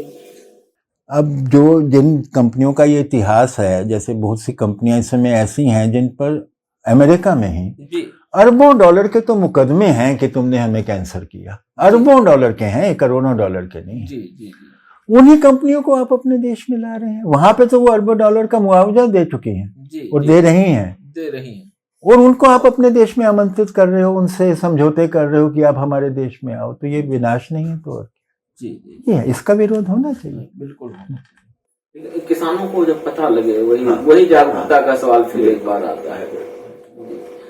एक भ्रम फैलाया गया है या जो भी है सरकारों का आंकड़ा हरित क्रांति के बारे में कि अन्न की कमी थी और हरित क्रांति को लाया गया और हरित क्रांति से उत्पादन काफी बढ़ गया। लेकिन आप जैसे लोगों के लेख पढ़ते हैं या तथ्य देखते हैं तो कुछ और कहानी। इस पर आपने काम भी सर अच्छे से किया। देखिए, इसमें मैं अपने ओर से नहीं कुछ कह रहा, सरकारी आंकड़े हैं जी। आप जो भी देखना चाहें, 12वीं योजना का जो दस्तावेज है उसमें एक टेबल है, उसमें ये आंकड़े हैं। उसमें बताया गया कि हरित क्रांति से पहले प्रति वर्ष उत्पादकता वृद्धि कितनी हुई जी, और हरित क्रांति के बाद प्रति वर्ष उत्पादकता वृद्धि कैसे। तो वो आश्चर्य की बात है कि हरित क्रांति के बाद रासायनिक खाद भी याद आया, कीटनाशक दवा भी याद आई, सभी कुछ याद आया, खर्चा याद हुआ, वैज्ञानिक याद आए, पर वो आंकड़े ये बताते हैं कि नहीं, उसके जो हरित क्रांति के बाद के फेज में पूरे देश को अगर देखें तो प्रति वर्ष उत्पादकता वृद्धि की दर कम हुई।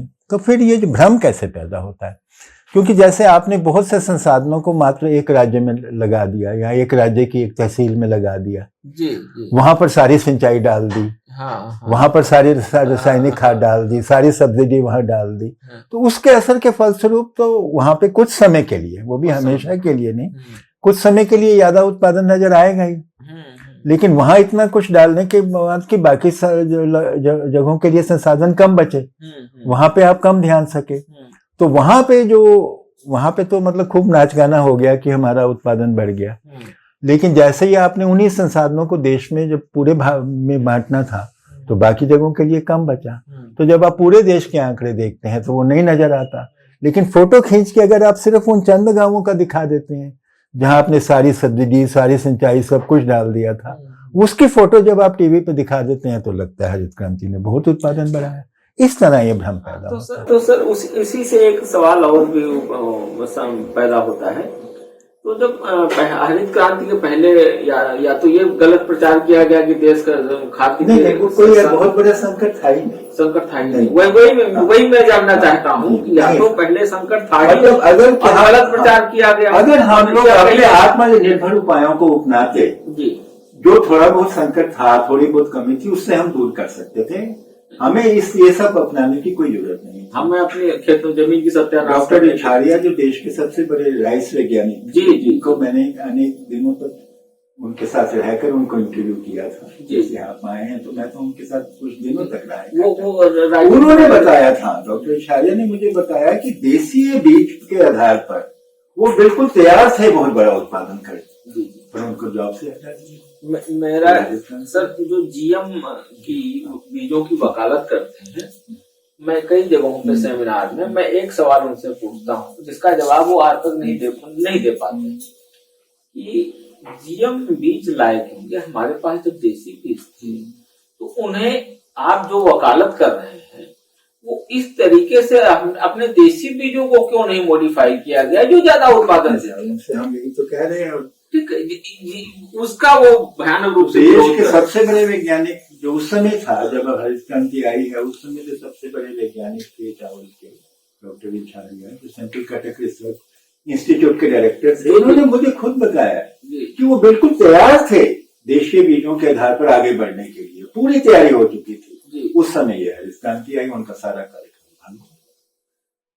सर अंतिम सवाल है आपसे, आपने हाल ही में India's quest for sustainable farming and healthy food नामक किताब लिखी है, उसके बारे में लोगों को बताइएगा। इस असल में मेरे को ऐसी बहुत सी पुस्तकें नजर आती थी जिनमें कि पर्यावरण खेती ऐसी हो जो पर्यावरण संरक्षण के अनुकूल हो, उसके बारे में होता था।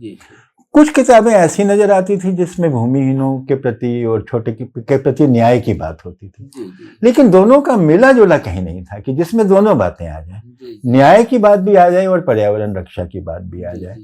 मतलब कि गरीबों में, भूमिहीनों में भूमि वितरण हो और साथ में प्राकृतिक खेती हो, दोनों बातें कहीं नहीं मिलती थी। उसके लिए मैंने एक किताब लिखी कि जिसमें ये दोनों बातें आ जाएं। इसमें दोनों, इसमें आपको इसमें न्याय की बात भी मिलेगी और पर्यावरण रक्षा की बात भी मिलेगी और लेटेस्ट जानकारियां हैं। सर हम खाली एक ही दो पक्ष हैं, खास करके पर्यावरण, उसी पर आपसे बात की। आपका तो जीवन का जो अध्ययन है वो बहुत व्यापक है, बहुत सारे पहलू हैं, इतनी सारी आपने किताबें लिखी हैं, लगभग 10,000 मतलब 11,000 लगभग आपने लेख लिखे हैं, इतने बड़े बड़े सम्मान आपको मिले हैं। तो मतलब ये घंटों बात होती रहे, कई दिनों तक होती रहे, तब भी बातें कम नहीं होंगी, इतना आपका ज्ञान का विस्तृत दायरा है। तो हमारी लेकिन चूंकि सीमा है, हम लोगों की बात की और जो है इसके ट्रांसक्राइब की, तो हम यहीं पे बात को विराम देते हैं। और कुछ आप अगर बताना चाहते हो तो। मैं भी अपनी ओर से ये कहना चाहूंगा कि आप आए और आपने ये सब बातें की, उसके लिए आपका भी बहुत धन्यवाद। मुझे भी बहुत अच्छा लगा। और जो हमारे युवा पत्रकार साथी आए हैं, पुष्पेंद्र जी आए हैं और योगेश प्रताप जी आए हैं, इन दोनों ने भी जो हमारी बहुत मदद की और इतनी दूर से आए हमारी बातचीत की रिकॉर्डिंग के लिए, उनका भी बहुत धन्यवाद और आपका भी धन्यवाद। बहुत बहुत शुक्रिया दोस्तों। तो ये भारत डोगरा जी से बातचीत थी। अगली किसी मोड़ पर हम फिर आपसे मिलेंगे और सर से मुलाकात करेंगे। और कैमरे पर युवा पत्रकार योगेश जी और पुष्पेंद्र जी का भी धन्यवाद। सर बहुत बहुत